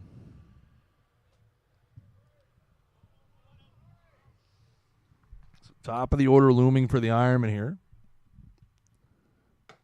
And that's on the inside part of the plate for a strike. So that runs it to 2-1. Listen, we had a discussion. Oh, here comes 2-1 now. He's going to work quickly here to limit my talking. So it's 2-2. We had a discussion before the game about the bad juju that both teams wearing black uniforms could bring. Here we are, and that's bounded foul. I made a comment before the game in our pregame meeting that both teams are wearing black uniforms. So anything could happen. And I'll tell you what, over the last 3 hours and 15, 20 minutes, everything has happened. Here comes the 2-2 now to Ori. And that is right there for strike 3. Ori doesn't like the call. But the Ironmen are down to their last out here. So to the top of the order it goes here for Mike McKay. McKay is 1 for 2 in the game, has a single, been hit by a pitch, has a walk, and 3 runs scored, and he's going to do his routine here where he's going to just stand at the front of the box here for the first pitch. Now he's going to do it again. And that's in there for a strike, and now he will retreat. So 1-1 here. That has popped out of play, and now the Ironmen are down to their last strike.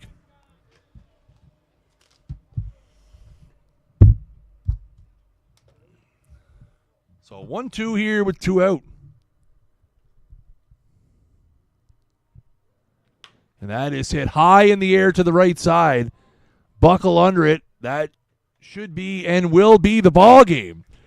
So in a marathon effort that had a little bit of everything, the Moncton Mets have evened this series at 2 games apiece by virtue of a 15-9 victory here in Game 4. Game 5 of this series will go in Moncton tomorrow night, 7:30 p.m. against the stream. Will be live on the Moncton Mets Facebook page. And as a reminder, there will be a Game 6 here Saturday night, 7:30 p.m., and I will be on the call for that. So we will see you Saturday night. So the final score here from Ironman Field. Just remember, we need to leave it up for a second, eh? Final score here from Ironman Field. The Moncton Mets 15, and your Chatham Ironmen 9.